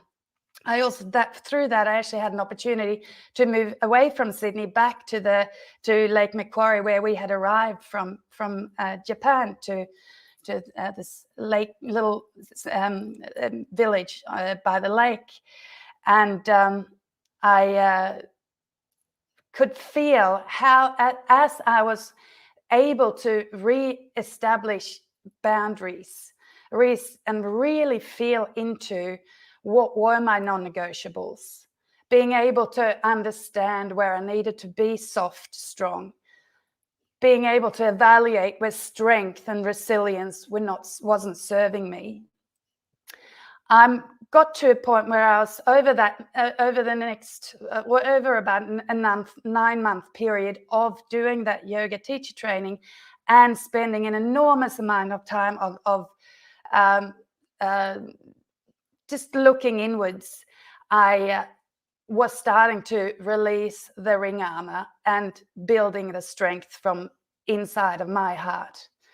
So the strength, instead of protecting and being resilient, I was being soft, strong, because I was using my inner strength. The strength was instead coming from my inside, and therefore there was the protective barrier blocking out not just everyone on the outside, but also locking me on the inside, was starting to shine through. I then went to a retreat that which was really the last step in the process of releasing myself, and it was about just shaping your own future. And at that point, I realized I had not been able to see myself in the mirror for a long time. If I was looking in the mirror, I didn't see my eyes. I didn't see that it was actually the same person that was born into my body was who I was. And through that 5 days in Byron Bay, when I realized also at that point I was 49, I was just about to turn 49. It was the first time I got in the car to drive about a 6 or 7 hour journey. And I realized it was the first time in my whole life where I was going somewhere. I didn't know exactly what was happening. I didn't have to answer to anybody. I was totally just there for myself. And it was an unbelievable moment of just feeling free and available in myself to grow. After those 5 days up in at this retreat, I actually took time every day because I became very aware of this, the image in the mirror, really to take time looking into my own eyes and talking to myself.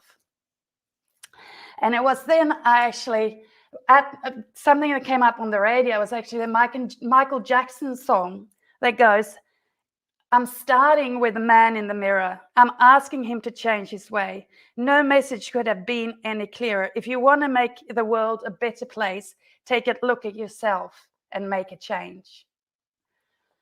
And it really resonated. I need to know who I am.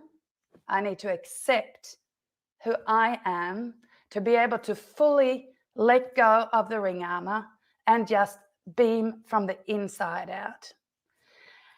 I came back to Sydney after that trip and decided to permanently move up to Lake Macquarie. And I actually, at that point, was just finishing my teaching degree, and I was told I wasn't ready. And I probably wasn't.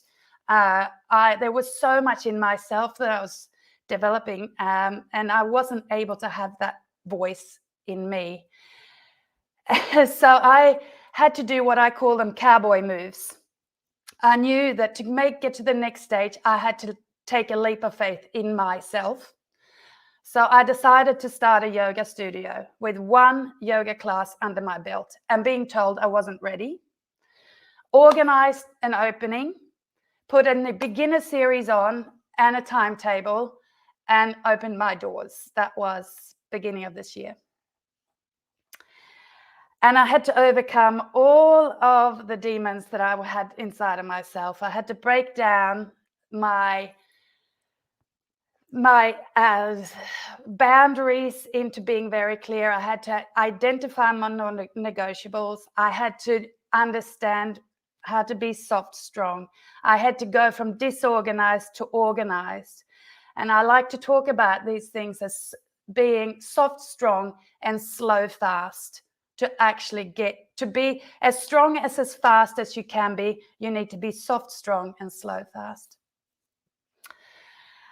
Throughout this year, I've also worked very hard at understanding that there are so many people around me that are in similar situations, unhealthy mental and behavior habits, often in this sort of age group as I am. I've just turned 50.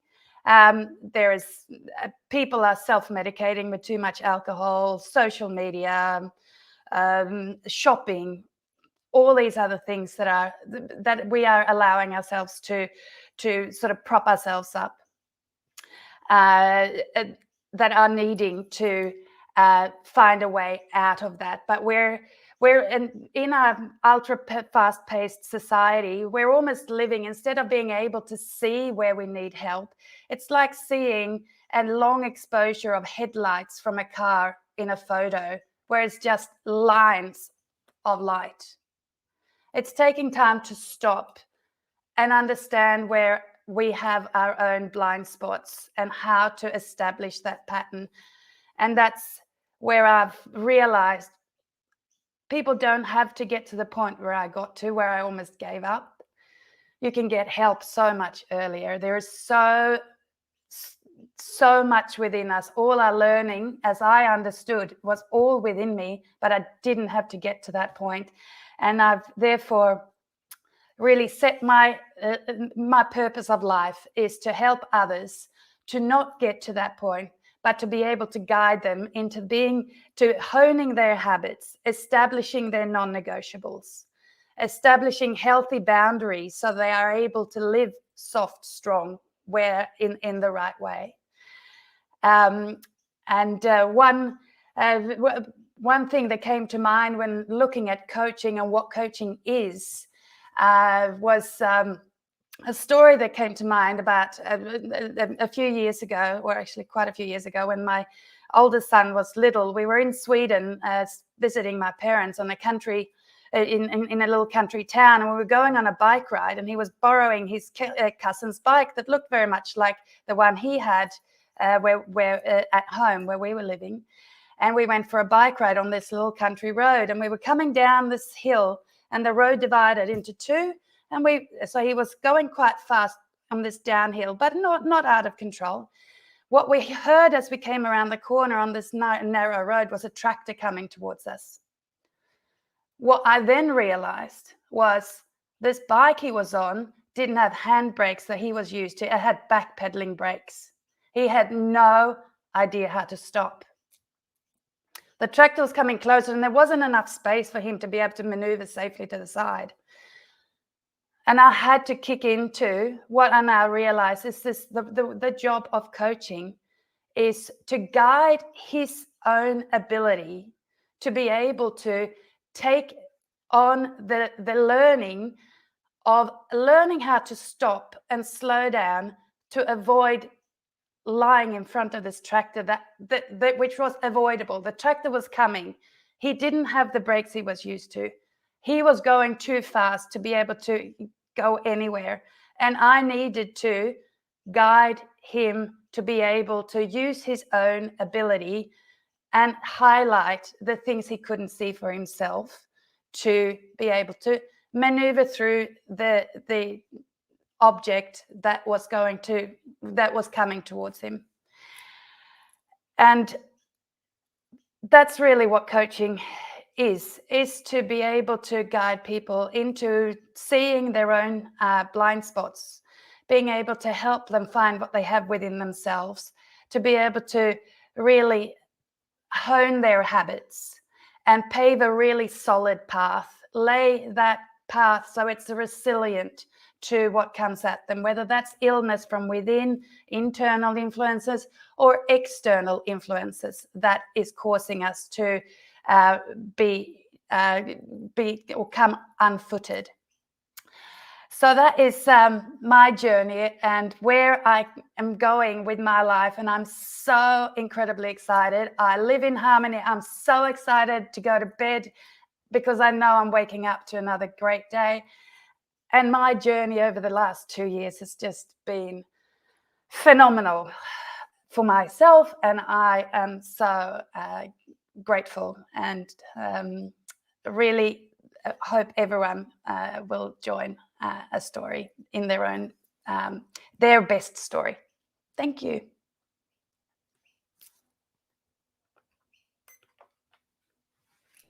Absolutely wonderful. Thank you so much, Sarah, for sharing your story with us today. You know, your story is very familiar to a lot of women, where we find ourselves disempowered, derailed from the path our life was going on because of marriage, because of children. And you get to a point where you actually lose yourself and you can't even remember who you are anymore. And your journey back to you has been fascinating. And I'm so glad that you're at that point now where you can help other women in similar situations find their own way back to themselves as well. So thank you for gracing us with your presence today and being a part of the tribe. I'm excited to see where we're going to go with this relationship. Thank you. Thank you. Fantastic. So let's go around the room, ladies, and give Sarah some feedback, questions, comments. Again, starting at the top there with you, Ruth. Thank you, Sarah. Yeah, what a journey. And well done on the change of trajectory even in your career. But I just wanted to say to you, I think one of our greatest careers is raising children, is being a mom, you know.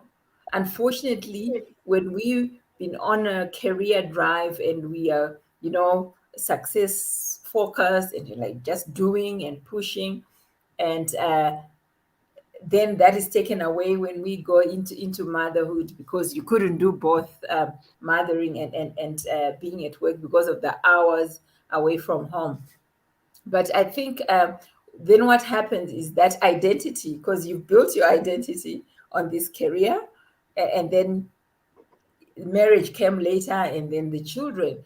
So not being able to identify that being a mother and raising children is one of our greatest achievements and one of our greatest actually careers, better than where we're getting a salary. But I'm so happy that you found, you've gotten control again. You recalibrated, and you are where you are enjoying everything, and you are just flowing. I just want to ask. I know it happened to me when my husband also moved to another country, and I left the corporate world and decided to start a family.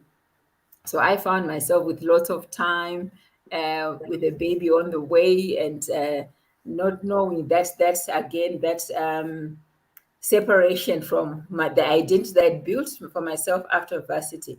So I wanted to ask, maybe just share with a young woman who's just gotten married, or in the first 5 years of their marriage, and their husband has gotten transferred to a new country, and they've had to leave their jobs and now raising children. What are the two or three advice, or nuggets that you would give to them in terms of finding a balance, or I don't know, just customizing themselves in that new role? Yeah,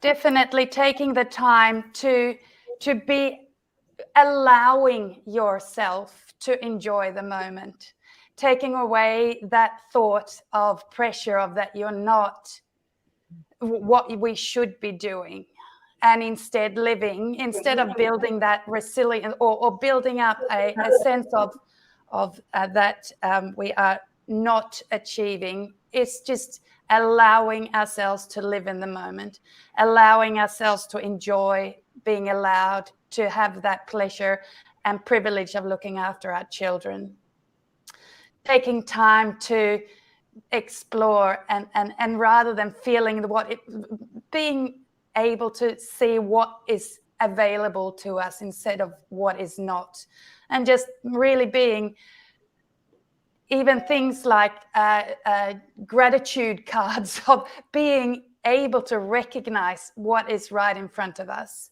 instead of what is not. So just being able to, every day, being able to identify what is working, what is there, what we do have, and just be able to accept that we don't have to be all these other things. And if you are in a different country, rely on other people. You're not alone. There are so many other people in the same boat, and really take be engaged in what is around, explore, and really live that moment. Take it as this amazing experience. Right. Thank you. Awesome. Thank you, Gertrude. Angela, I know it's late in Paris. If you could contribute before you leave us. I'd love to. Sarah, I'm really touched by your story, and I get why you said, you know, with mine, how the resilience aspect resonates really strongly. And I've lived as well. You know, I haven't changed countries. My ex-husband, I already changed countries to come here, but giving up my own work as well to look after the children, I can really relate to. But I'm also really touched by your what you were saying about the soft hard and the fast slow, or the slow fast, I think it was, in fact. Yeah. and your capacity to really, or the two things, your capacity to really, in the depth of everything that wasn't working inside for you, to connect with who you really are, and feel that in you, and let that speak, that soft, hard, and really see that your natural resilience is who you are, and not something that you have to create with a hard shell on the outside and make it work. And also what you said about coaching, with your son, and I can only imagine what that must have felt like, having your child hurtling towards a tractor on a bike that he couldn't stop. I live on a farm too. I see those tractors all the time as well. Was that, really giving the possibility to somebody else to connect with their own resources and their own ability. And I really see that that's, what you've shown all through your talk today. And also that gave a great definition of it at the end. So thank you. Yeah, I've just looked up your website. It's a very new website, but it's up and running and working with a little quiz that will take, if anyone is interested, they can click on the link to come into a discovery call. That's all the information. Oh, well, I will even though I'm a coach, I will try your quiz out and say hi. Yeah, that'd be wonderful. That'd be brilliant. Thank you. Thank you. I'm sorry I have to leave you. Thanks, Angela. Wonderful to have you with us today. Take care. Bye. Look forward to connecting with you. You too. Gertrude and Ruth. Bye. All right. Selena, I'm not sure if you're there. Tiffany, but we could go to Isabella since you're on video.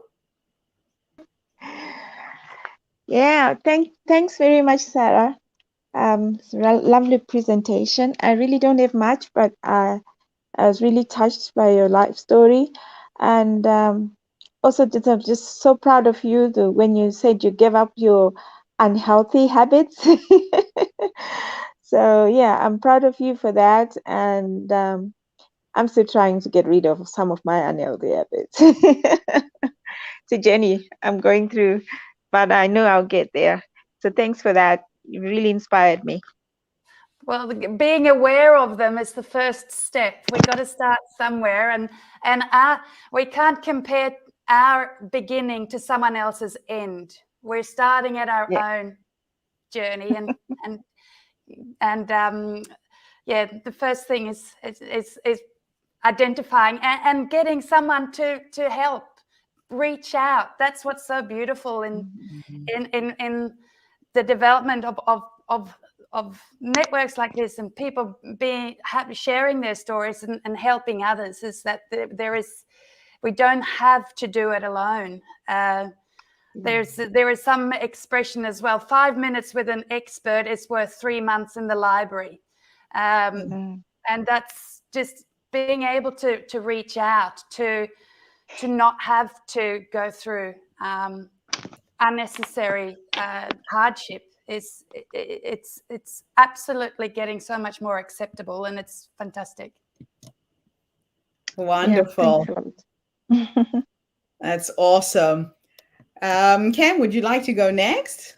Yes, please. After that, I'm going to, start driving.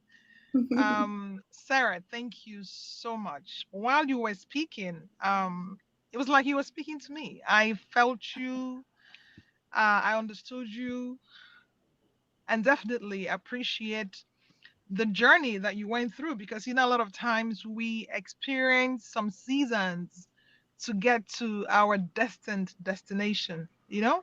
So your story resonated with me, it empowered me.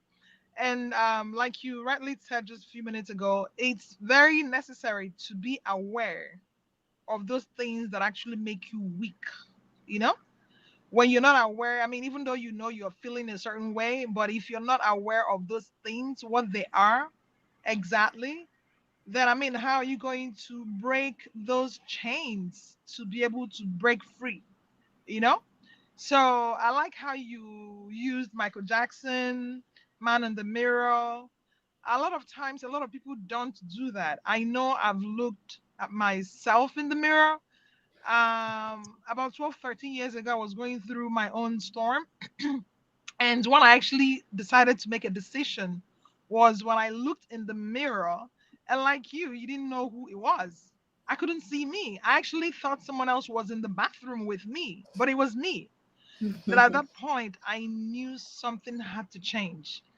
I mean, this is not Jenny Craig's commercial saying when my child told me that I was fat, that I knew I had to change. But I mean, people have different ways of growing.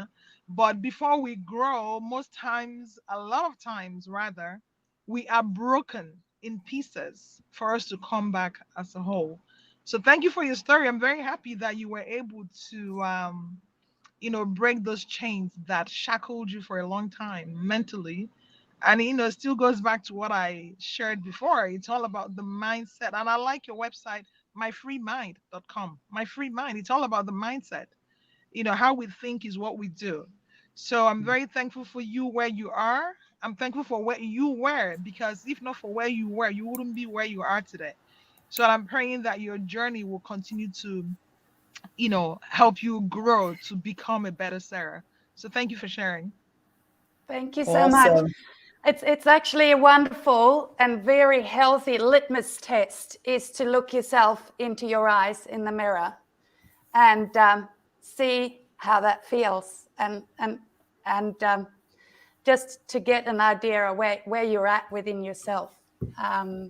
And see if you're the jigsaw of life, which parts of it are fallen bits back in the box, and which energy lines within us in that jigsaw lines are flowing, and what's not quite there. So yes, thank you very much. Fantastic. We've got some feedback coming from Maryam and Sydney. She said, great share, Sarah. So much value. Go, Sarah. So wonderful, wonderful, wonderful to have you with us. Tiffany and Selena, I'm not sure if you are available to comment before we move on to our next speaker. I am here. I can hear. That's amazing. Thank you, Sarah. Thank you so much. I mean, the courage. I mean, I know it's hard when you have children to move countries. I had that experience as well. So it's so difficult because the syllabus change, and as a mother, you want it right for your children, and all the challenges you went through, and you still stand. And when you were saying about looking at yourself in the mirror, I used to, to follow Katie Byron, or Byron Kate. She has that, go on the mirror and look at yourself every morning and tell yourself that you love you. And I say, okay, Selena, I love you. I love you right in the eyes. And it's a powerful tool. Thanks for sharing, and well done you. Thank I'm you so much, proud of Selena. you. Thank you. Wonderful. Miss Tiffany, are you there? Or can we move on to our next speaker? I think she might have dropped off. So, Ruth, you're going to introduce our next speaker as I remove us from stage. Yes, thank you, Gertrude. Again, we want to welcome another speaker, another woman of strength to our tribe. Isabel Rutendo Elizabeth Jova is a 51-year-old mother of two, a son of 28 and a daughter of 25 years. Isabel was born in Norton and did a primary and secondary education in Norton and Harare, Zimbabwe, respectively. A humanitarian at heart, Isabel has worked in various organizations as a personal assistant before joining the NGO sector, where she worked as a program officer. She studied social work at the University of Zimbabwe. Thereafter, she worked with children with disability before joining Zimbabwe Women Living with HIV National Forum. Isabel is a community health activist and is living positively with HIV for the past 20 years.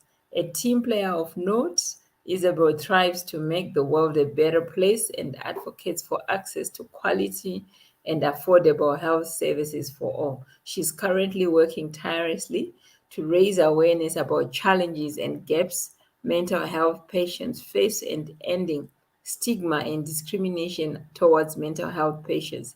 She's doing this by engaging communities to support and accept mental health illness as any other health problem. Isabel, welcome to Herstory Tribe, and the stage is yours. Thank you, Ruth. Thank you, ladies, for welcoming me. And I'd like to take this opportunity to also thank Wadzi Garwe, for introducing me to you guys. And already I feel part of the family. I asked Ruth the other day, so what am I going to talk about? And she said, just your life story. So I was sitting yesterday and today thinking, okay, my life, that's going to take like forever. But I'm just going to touch a bit on my life, more on my life choices, and when I eventually managed to forgive myself and forgive others that I thought they'd done me wrong, and where I am now, what I'm doing. So let me give it a go. So as mentioned, I'm a mom. My son is 28 now, and my daughter is 25. They're all grown up. My son is in Canada, and my daughter is studying in the Netherlands. So I was in emptiness for a while, and then my brother and his wife divorced. So they asked me to look after the little girls. They're like an angel. So I think they gave me another purpose of another chance of being a mother again, which I had forgotten. So I've been living with these little girls since the little one came when she was 6 months, and she's 6 now. So yeah, so that's me. So let me go back to my life. I grew up in Norton, and then came to Harare for high school. I was at Roosevelt. After that, my dad died when we were very young. I think my dad died when I was 14. And during those days, I remember we had to move from my mom's house to go and live with an uncle or an aunt or anybody who could really look after us. You know how things are in the African culture. When someone dies, someone comes and grabs your family's assets and stuff like that. So in the end, my mom was left with nothing. And 2 years down the line, after my dad died, she remarried. So we went back to live with our mom. And then after my O levels, sort of like had to go and do something. I did a secretarial course. And soon after that, those were the good old days. I got a job. So I started helping out my mom to look after my brothers, which I did. And then by the time I was 25, I said to myself, married or not, I want to have a baby. I think it was just before I turned 25, I met someone, and I said to him, I want to have a baby. And I remember he was saying, oh, I'm not ready. I said, it's okay. I'm working now, so I can handle it. I can look after my child. So we had this conversation, and then he said, I think he thought I was joking. So in the end, I got pregnant and I had my son. So true to his word, he wasn't ready, and I didn't force him, so I left him. So I had my son, his name is Sasha, in 1993. Then 3 years down the line again, I said, one child, let me have another one. And then by that time I was dating this guy. And those are some of my life choices I want to talk about. But he was a married guy. So we also talked about having a baby, although he was married, and they told me that he wasn't going to leave his wife. And I was okay with that because I wasn't looking for marriage either. So we had a child, a girl. Her name is Amanda. She's 25 now.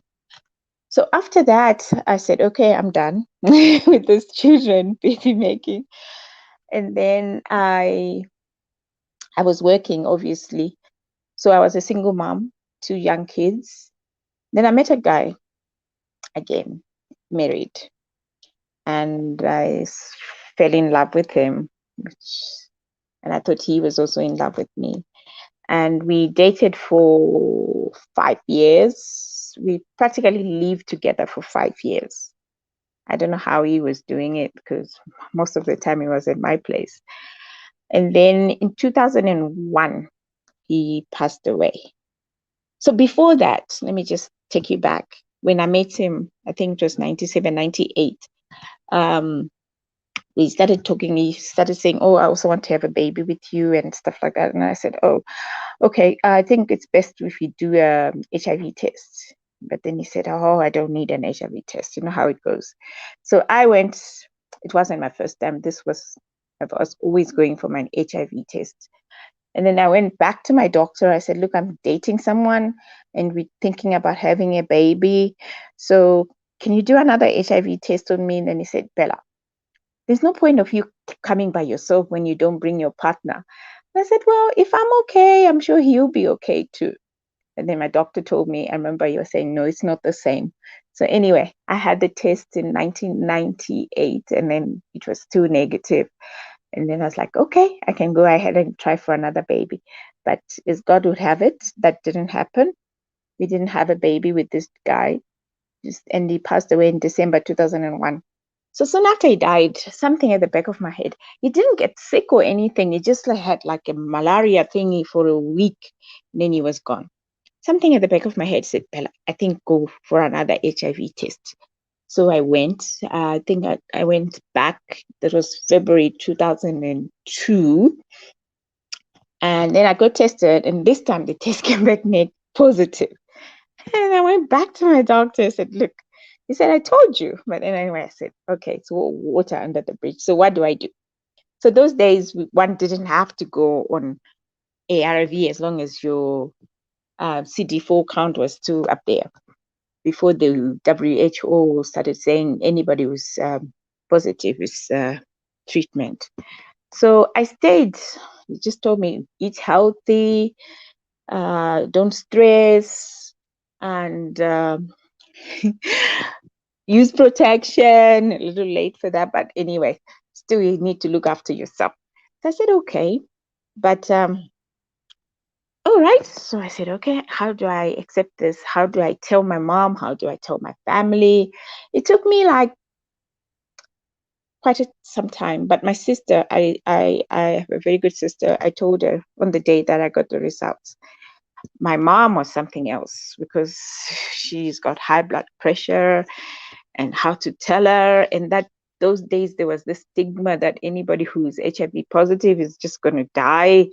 So I was trying to spare her, although I really wanted to tell her. It took me 10 years. I think I only told my mom when I eventually went on treatment, which was in 2009. That's the time when I got the guts, and I went to my mom's house and we sat and we started talking, and then I told her. But she was like, "Oh, you don't even look sick. Oh, are you sure? You just want to get my blood pressure high and all that." But anyway, eventually I told her, yes, mommy, that's the story. So now there's nothing to worry about because I'm on medication and I'm fine, as you can see. Then anyway, soon after I told my mom, I had this support group that I was going to, and then I said to them, look, my children, I still haven't told my children because I thought they were still young. I didn't know how they would handle it. Eventually, it was on my 40th birthday, I said, I took my kids out for lunch and then I set them down. Then I told them, and they said, Mom, we know all about HIV. And then my son said, oh, yes, Mom, I know already because I saw your tablets and I Googled them and I know already that you're on medication. And I said, oh, God, but that was such a relief for me. So still going back to my life choices. Now that I was on medication, I And that, by that time, I was working for this NGO, and we used to go out in the communities a lot on research work. Then I met another guy again, another married man. I don't know what it is with me and married men. So I started dating him again. Although I had, after this one died in 2001, I promised myself I will never, never, never, never date another married guy again, because when he died at his funeral, I couldn't say goodbye. I was at my own house. I only went after he was buried, to put flowers on his grave, which, the grieving was not easy. It took a while for me to really accept that he was gone, because I didn't get to see his, I only went after he was buried to say bye to him. So I said I would never do it again. But there I was in 2010, 11, met another guy again. And then I told him that I was positive, and he was okay with it. So we just used to use protection all the time. And then, as my luck would have it, he passed away again in 2013. He got cancer, and then he was gone. So after that, I said, you know what, Bella, I think this time, can you just work on yourself? Stop dating married men, because it always end up like that. And at some point, I started thinking myself as a black widow. So I started avoiding men, or even if my friends tried to matchmake me with even a single guy, I was saying no. Anything I touch ends up 6 feet under. So that was then. After 2013, I said no. I need to turn around my life and do something about it. Then I decided I was go back to school. Then I went back to UZ and I did a diploma. That time they had a diploma course at UZ in social work. So I did that. Then I'm passionate about children, really. At one point, I think maybe if God had not stopped me, I would have had a soccer team. So I said, okay, let me start working with children. I love children. So I worked with Learner Cheshire Disability, and yeah, that was an eye-opener for me, and I was really attached to these children. Unfortunately, my contract ended and I couldn't renew it because of funding. And then I started working with the Zimbabwe Women Living with HIV National Forum on a consultancy basis, or on a voluntary basis, really. So I did that for a couple of years, going out in the rural areas, just talking to people to keep taking their meds, use protection, seek for women to get on contraceptives, and the young women to not to end up with to stop what do you call that, child marriages. So that's what I've been doing for the past couple of years, until recently, this year really. I teamed up with Charlie, the one we couldn't play her audio, because she's my sister-in-law. So I'm the co-founder. She's the founder of Mental Health 263. So we teamed up, and then we started Mental Health 263. So the better part of this year, I've been doing that, for working with Charlie, going into the communities, trying to get the communities to understand, because in our culture, people take mental health as somebody who is in the streets, they've lost their minds. They don't really understand depression. If we tell them, yeah, I've got depression, they start asking you, what's your problem? You have everything. Or if you have suicidal thoughts, they start asking, are you mad? So we're trying to get people to understand what mental illness is all about.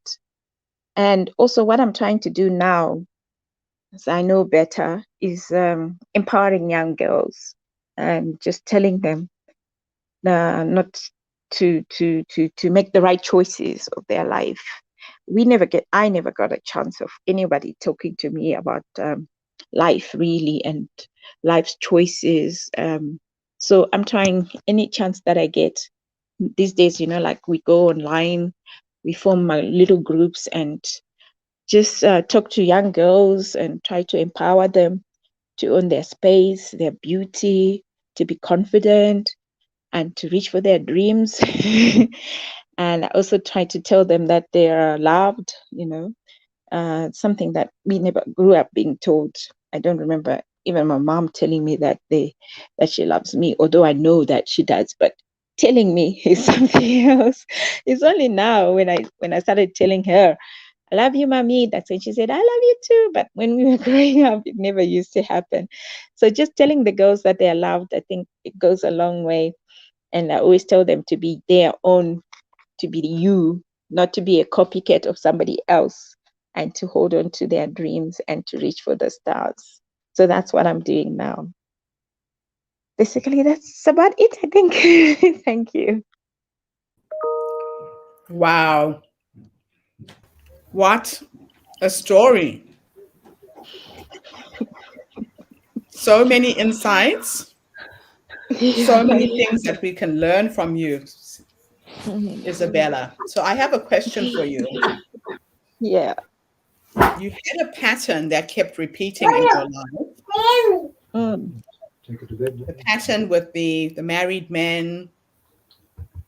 If there was a young woman who's listening to your presentation right now online, and you could give her some nuggets of wisdom about what you learned from that experience and how you managed to get yourself out, what three nuggets of wisdom can you share from what was your experience?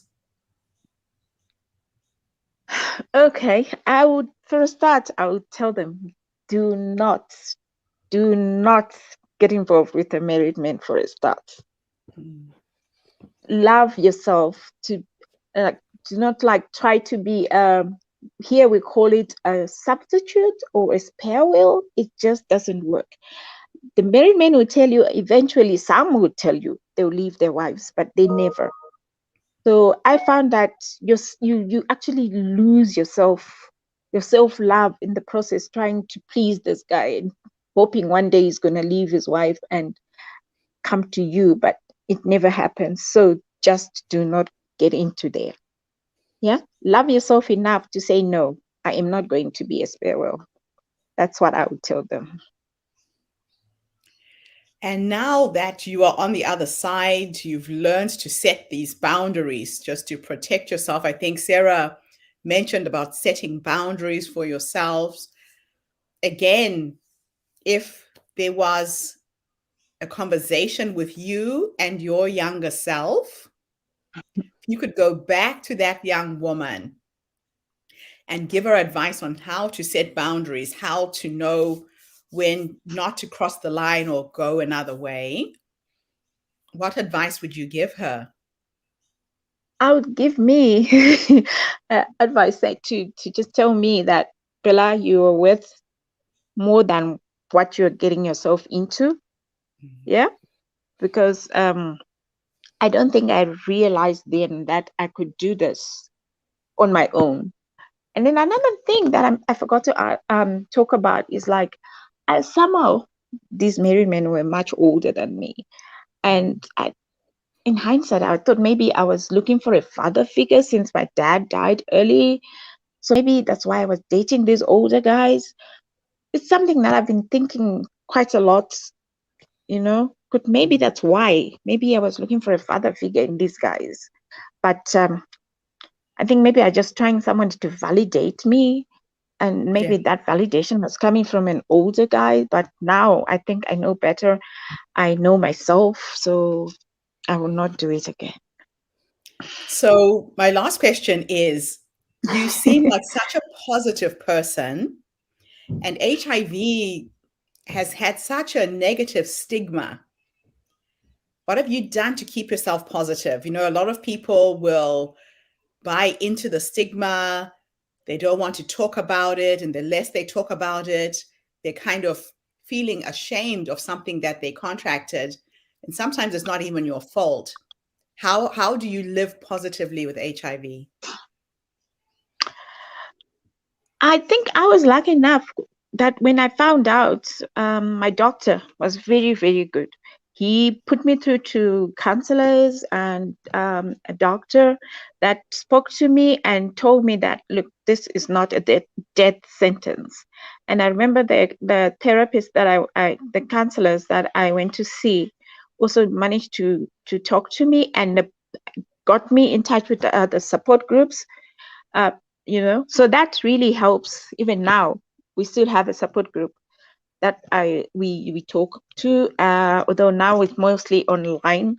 So having other people that you talk to really helps, instead of just locking yourself in the room and thinking, oh my God, this is the end. So just having to talk to other people who are in the same situation with you has really helped me. And also, I've learned to accept it, and I don't blame anybody but myself for it. I mean, now I don't really blame myself. It's something that happened. If I could do it any other way, I wouldn't, but it happened. At first, I used to blame myself, really. Bella, how could you do that? Yet I was so very careful in the beginning, right? And then all of a sudden, I just like, so I would blame me. But I learned to forgive myself and said, look, you can't go on beating yourself up. It's not good for my health. So I always try to live a positive life, hang around with people who don't bring negative vibes. The minute I find out you're toxic, you're out. So that's what I try to do, and just stick to happy people like you guys. Wonderful. Thank you. Yeah. We'll go around the room and give you some feedback, starting with you, Ruth. So I'm sitting in the dark. Power is gone. So I'm tethering from my phone. But I want to say to you, Bella, what an awesome story. And not only the work that you're doing with people, the women living with HIV, we are HIV positive, but also the work that you're doing on the mental health side, because we know that these two areas here are taboo. They come with a lot of stigma, and you living positively and even sharing your story with us, with other women, impacting other women, there's such great work. So well done. What I wanted to ask is, now that you've been living with this with HIV for 20 years, what is it in terms of your health regime, your health habits? What are the things that you really are, like, you watch and stick to? How disciplined are you in those things? Discipline is something else. I try to eat healthy. I do actually eat healthy. I eat a lot of veggies, white meat. I'm trying to cut down on the red meat, but it's a challenge. One thing that I'm still trying to cut down is on the red wine.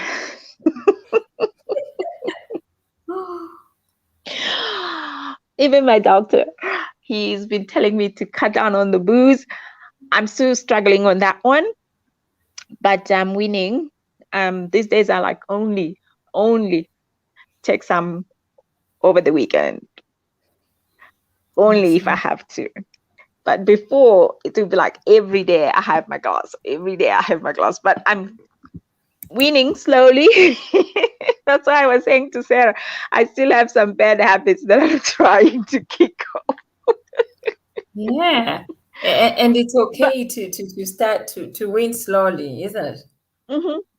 Yeah, so Mm. I eat healthy. I take my meds in the morning. I actually have a reminder. Even 20 years later, I still have my reminder on my phone every morning around 7:30. I take my meds. I try to eat healthy. I exercise as well. I don't do anything vigorous. I walk and I do a 15-minute workout online on YouTube. So yeah, that's what I do really. Wow, that's Nothing awesome. hectic that Awesome. anyone cannot do. Simple things like that. Yes, simple, but that needs discipline. So well done Yeah. on that. Sarah, do you have any feedback, any questions for Bella? And your drive is and positivity is contagious. It comes out of the screen, even in the in the computer room, and it's wonderful that you've been able to learn, well, as much as there's been a repetitive pattern, but you've sort of come to a point to lay a line in the sand and use your experience to help others. It's really inspirational. Good on you, and keep doing that amazing work. And Thank you, yes, I'm Sarah. sure. Yeah, and don't be too hard on yourself with the wine. Sometimes being having to control those things from willpower can be really difficult, but using knowledge and inform ourselves and really work on trying to implant instead the benefits or the scientific advice, so then you naturally choose not to, as opposed to spending your willpower on reducing, can be helpful too. Yeah, thanks, Sarah. Yeah, that makes sense, hey? Instead of you spending your power on willpower or on trying to reduce, Right. you're just managing it. Yeah. Thank you, Sarah, for that. Tiffany, I don't know whether you are with us or is I think I see you're Tiffany off has camera. dropped off. Okay. Yeah, I think so.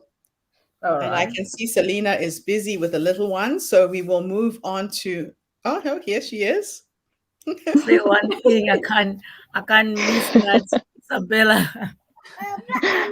Well done. Thank you so much for being strong for yourself, for all the young girls, all the women. That's powerful. And I wanted to say, taking red wine, it's very good for you actually. But you're just taking 2 glasses a week.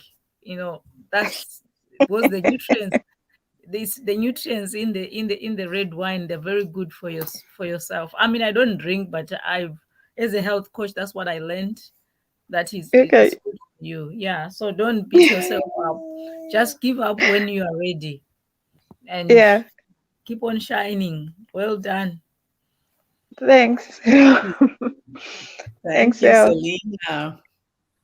Okay, so our next speaker is coming to us via video from the United States. Ruth, if you remove people from stage, I will line up her video and I will read her bio. So the next speaker's name is Jennifer. Oh, no, not Jennifer. Sorry, wrong one. Phyllis. Phyllis Ershowski. I hope I'm saying your name right. Is the owner of PKE Marketing and PR Solutions. With a decades-long career, she is going to be talking to us about her life as a long life communicator who loves to talk, read, write, and listen to the stories of others. She says, I'm originally from New York. My career and family has taken me to Florida and is now living in Vermont. Her work life continues to be incredibly diverse, interesting, fulfilling, serving a variety of clients with marketing, public relations, content writing, and more. My professional life began at a major international cruise line in Manhattan, where I learned multitudes from an amazing boss and mentor. When my young children needed me closer to home, I became a public information officer for a longshore government official, another outstanding mentor who helped me continue to grow. My work has taken me from the corporate side to municipality and then to agency side, giving me the pleasure and the privilege of working with some of the most accomplished, knowledgeable people I have ever met. People who kept me inspired, motivated, and learning something new every day. Education and continuous improvement are extremely important to me and to my business. I completed a master's in business administration, then continued education to receiving accredited public relations professional accreditation, as well as certification as a public relations counselor.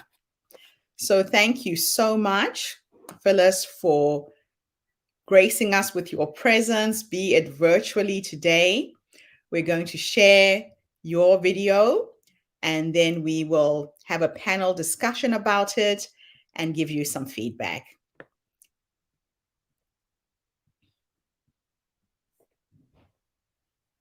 With us today.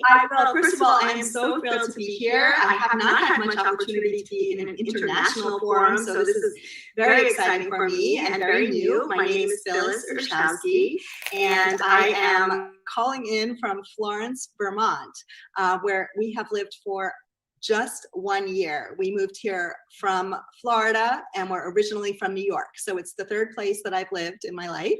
And we've had a very exciting year of learning how to live on a little farm and doing some new things and basically changing a lot of the way we live. So I'm here today to share things about my career, but also one of the new things in my life is that I recently became a children's author, and I published my first book, and it just came out at the end of last summer. And due to the pandemic, most of the talking that I've done about the book has been online, but the story that I want to share with you today is really kind of how the book came about. I'll show you what it looks like. It's Emily and Lucy to the Rescue. And this story came about in kind of an interesting way. For all of my life, I've been health conscious, trying to eat healthily. I've run marathons. I've been inspired by my family and my children. We've run together. We do camping. We've done a lot of outdoor activity. And I've always enjoyed kind of a good, healthy outdoor lifestyle. And about 2 years ago, I unexpectedly was diagnosed with a serious illness, and it just kind of came out of the blue. I went for some routine testing and was immediately transferred to an emergency room, and for the next several days was undergoing medical diagnosis to figure out what this was and where it was coming from.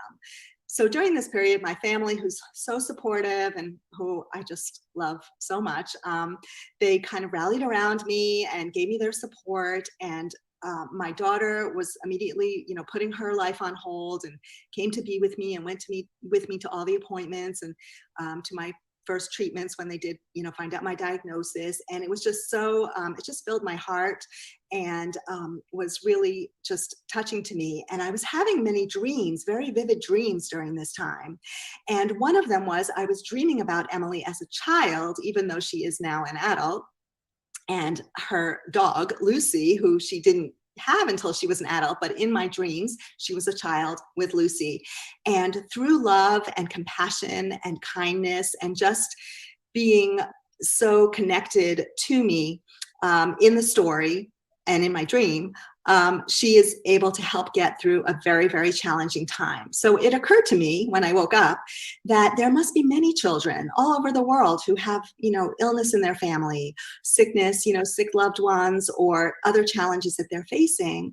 And they feel scared and a little bit lost and kind of helpless. So I wanted to reassure children that they can be the hero of their own story and be empowered to help through just like simple things. You can encourage, taking a walk outside or going for a swim or reading a book together or, watching your favorite movie or eating ice cream, whatever it might be. Just that being together and everything really could help the way that Emily and Lucy helped me through that time. So it kind of came together in that way. And I contacted a publisher that I knew through my public relations work, and they were excited about the book. They felt that there wasn't anything really like it. And so I started putting it down on paper, and I was connected through the publishing company to this wonderful illustrator. She's from Italy. Her name is Chiara Savarese, and she's very, very talented. And she really got it. She understood the story when I sent it to her, and just all of a sudden, Emily and Lucy to the Rescue came to life and really just delighted me. And hopefully it will help others. So that's the story of the book, and that's how Emily and Lucy to the Rescue came to be. I cannot leave out the fact that I have another child.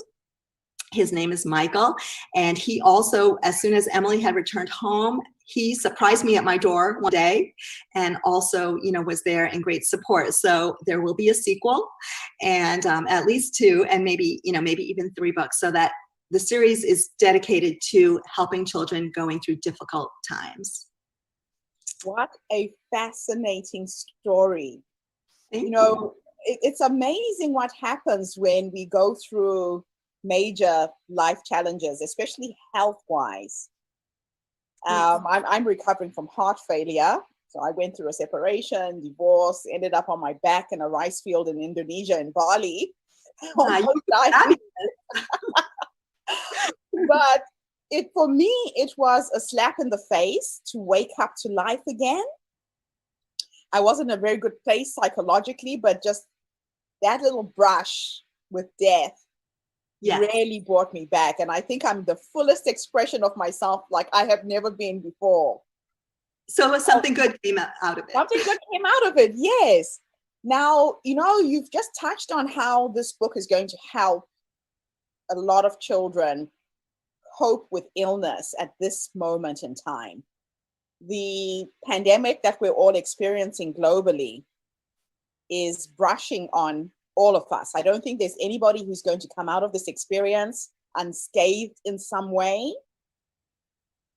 If there was a little child right now whose mom is ill or dad is ill, what would you say to them? What 3 little nuggets of wisdom would you tell that child in this very moment?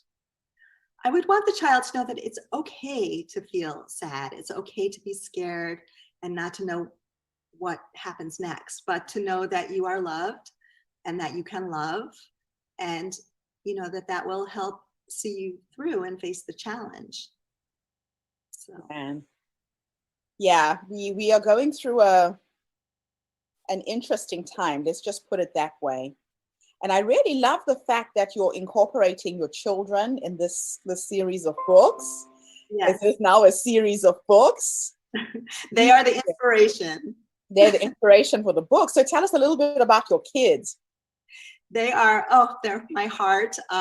Probably, the best thing I've ever done in my life. And it is so nice to see that these, lovely little children grew up to be kind and helpful and responsible adults. So I've enjoyed every stage. I know, I think with working full time as a mother, you treasure the time that you do have with your children when you're with them. So I really appreciated the whole evolution of them, coming from child, to adulthood. So my son is a lawyer, and he has his own practice, and he has a lovely, wonderful family. And so I get the joy of also being a grandmother now. Oh, congratulations. Thank you. So that's a lovely development. And then my amazing daughter, Emily, she lives in Denver, and she is a brand marketing specialist. She does a lot of things with event planning and really very organizational. She's very take charge. She has, and she is a great companion for me. We love to travel together and run together. And she's just, and both my children are just an amazing part of my life. Oh, how awesome. That's just fantastic. Now, as a mother, a working mother, that work-life balance, if there's another young woman who's listening to us right now, how did you do it? How did you juggle it? We're constantly juggling so many balls. I know. How did you find that balance? What I used to do with my kids is I used to have appointments with them. They had a day in the week that was dedicated to each of them. I had to kind of separate it out so they really felt like I was present and there. Even if it was just an hour, I would do something individual with each of my kids. How did you do it? So I've watched this happen, and it isn't that much better now than it was, back then. You still have that challenge of having to juggle it. I don't think it has gotten so much easier. So I've gone through, I think, every type of childcare arrangement you can have. At first, we had somebody living in our house for a while, and I was able to, go to work full time. Then we had people that would, come in the day for a few hours. I had my children go to preschool programs and after school programs. And I am lucky to have a partner and a husband who also, was helping me in, the picking up and the dropping off and the going to games and concerts and those kind of things. So we did make weekends our time. We almost always had dinner together. So we made, Nice. that togetherness time. But summer vacation would roll around, and again, it would be a challenge of, going to camp, running here and there. It was never easy. It always seemed to be piecing it together. And I think until you have like more programs, like maybe, in corporations where they have, daycare in-house or some better childcare arrangements, I think there's a lot of room for improvement. Right. Still. Now, you know that the Herstory platform is all about women's empowerment. We uplift each other, we share ideas. I know that part of where you're going with your career right now, based on our little conversation before we started the interview, is that you now want to be able to impart your knowledge, your skills to other women. Let's talk a little bit about that and the importance of us doing that. So I think it's so important. And I spent so many years, trying to grow my business, work in my business, be the best that I could, and have continuous improvement in what I do. And then a few years ago, I had the opportunity to be an adjunct professor in their public relations and communications department. And when I was working with the students, I just found that incredibly fulfilling. They were so interested. I was surprised at their interest in my work. Not so much what was in the textbook, but, tell us about that event that you planned for the client, and what was that news story that you worked on, and how did you write that and make that connection and all of that. And they just really wanted to hear about the work that I had done and what had happened in my career and the relationships that I had. And I just really liked sharing that with them. So since that time, I've also in my work been able to work with other college students as interns. And I am very hopeful for the next generation. I mean, they are just inquisitive and enthusiastic, and they want to know more. Yeah. And I've had all these experiences from, corporate to an independent business of my own to the teaching experience. And I want to pass that along. I feel like I've built up this body of knowledge. And then what do you do with it? You can pass it on and try to help somebody else grow. So you're going to be starting a mentoring, coaching program. So yes, I'm going to continue to work with interns, and I'm going to encourage, even after they graduate, to use me as a source and a resource. And I have young, nieces and nephews who are college age, and, I feel like they've also, asked me for help with, their resumes and things like that, just because I have the experience and I'm available to them. And I want to make myself available to that. That is awesome. So let's end our interview with 2 questions. If time was an illusion and your past, your present, your future existed in the same timeline, and we could teleport you back to the younger you, that young woman who is going into her career, based on what life has taught you, what 3 nuggets of wisdom would you give that young woman who's got kids and is trying to create a career? What a great question. So the first thing I would say is, don't let being nervous hold you back. It's sometimes we get so caught up in what's going to happen and not knowing what to expect that we are almost paralyzed and not able to move forward. And I can think of times, as going into my career is like, getting a little bit of a false start, or, something happening or making a mistake, which totally can really freak you out, So I think trying to get over that, if you could, I don't know if that comes with experience, but if I could go back and tell myself at a younger age to just kind of deal with it and calm down. Second, to be open. New opportunities are out there everywhere. You never know where the road might take you. Yeah. just to kind of entertain and think about, what could have been, what you could do. There might be things beyond, what you expect. And let me think what the third one could be.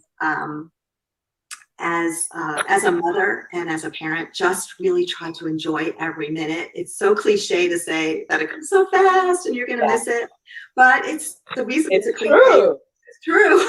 Right. I feel like I blinked and my kids grew up. I'm like, where are my babies? Who are these people? I know, and they were so cute, and I tried to enjoy them and not think that getting night was so horrible and all of that, and I just wanted to treasure every moment. But I don't know, I think when you're in it, that's not easy to do. So I would go back and tell myself, like, just really enjoy it, just embrace it. I love it. So thank you so much for this interview. It has been absolutely amazing meeting you. Good luck with the book. I know that there are a lot of people who are looking for this kind of content right now. And I'm hoping that through our platform, we can spread your voice and your story across the world as well. And thank you to everybody who's tuned in today. I told you we are meeting some of the most phenomenal women on the planet. I am just so juiced up and excited with what's coming. Tune in again tomorrow. I'll be speaking to you. Okay. Wonderful author coming to us from the United States. Thank you so much, Phyllis, for doing the interview and being with us virtually. Just to give her a bit of feedback, I'm always inspired when I meet another author. I'm currently working on a children's book myself for my little grandson. So ever since he was born, I've been taking a photograph of him every single day. And this baby has transformed in the most magical way. I could hold him in my hand when he was born, and now he's this chunky little 10 kg, 5-month-old baby. And just loving to see him evolve. And I've been taking heaps of photos, and I'm going to publish my first children's book for him. And I can see so many more stories coming out of me just because he exists. So Ruth, give us some feedback for Phyllis. We'll go around the room.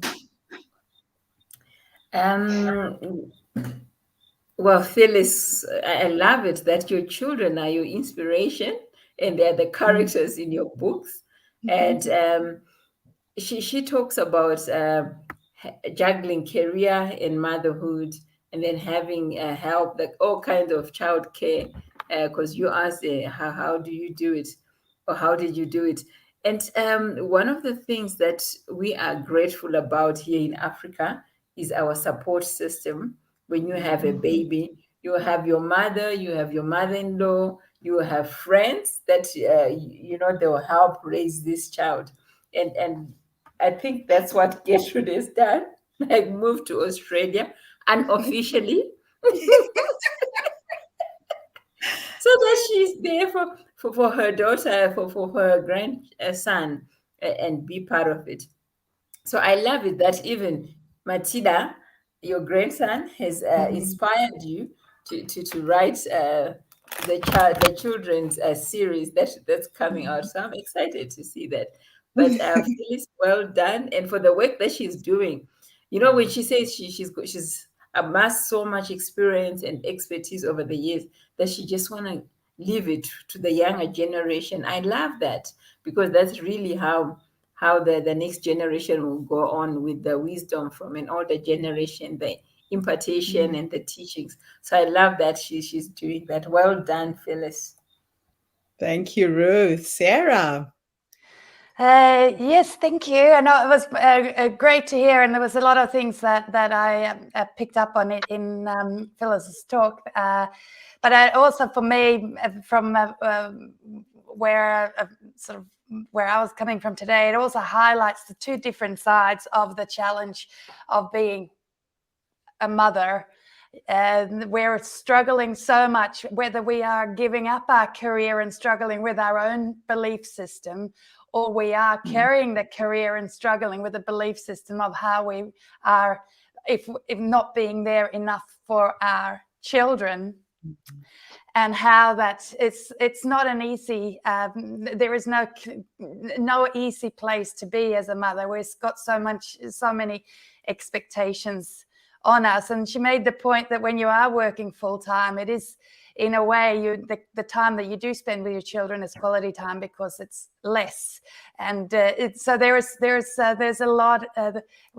There's so many sides of mothering, and it's great when you see other people's perspective and their situation, so you can really go back to your own situation and just appreciate and feel into your own idea of your own life and motherhood. So it was great. Really enjoyed that. Wonderful. Thank you, Sarah. Isabella. Yeah, a great story, Phyllis. I enjoyed it. So many things I resonated with, raising children, especially for me. I remember when I used to juggle to be at this sports day and to be at this ballet recital. It was all too much, but somehow we managed to just like get it in our stride and get it done. And like what Ruth said, here a support system is very, very, very, very, it's there. Like we say, it takes a village, right, Ruth? So, but there's something else that I picked up from Phyllis' story. Like I just thought, like in my line of work, especially with the mental health, helping children go through a difficult period, like put that in the story, because my nieces ask me questions sometimes about, oh, but mommy doesn't look sick to us. Why is she in hospital? Like sometimes when she needs to go back into to be institutionalized, and when I tell them mommy's in hospitals, but mommy didn't look sick. So trying to get that. So I was just thinking maybe that's another way we could reach out to children of people that are going through mental illness.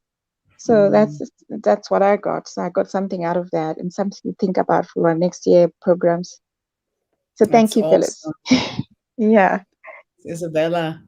Miss Tiffany, are you still with us? Last but not least. I suspect Tiffany's dropped off and video is hanging with us. Anyway, so we will call it a day. Thank you to all of the amazing speakers who graced our platform for the Herstory Summit December 2021. We have gone out with a bang to end the year. Sarah, thank you for gracing us with your beautiful story. Isabella, thank you so much for being here, and all the other speakers who came before you. We hope to see you again next year. We have some big things lined up for 2022. Ruth, you can now go to sleep, my sister. And get some in darkness.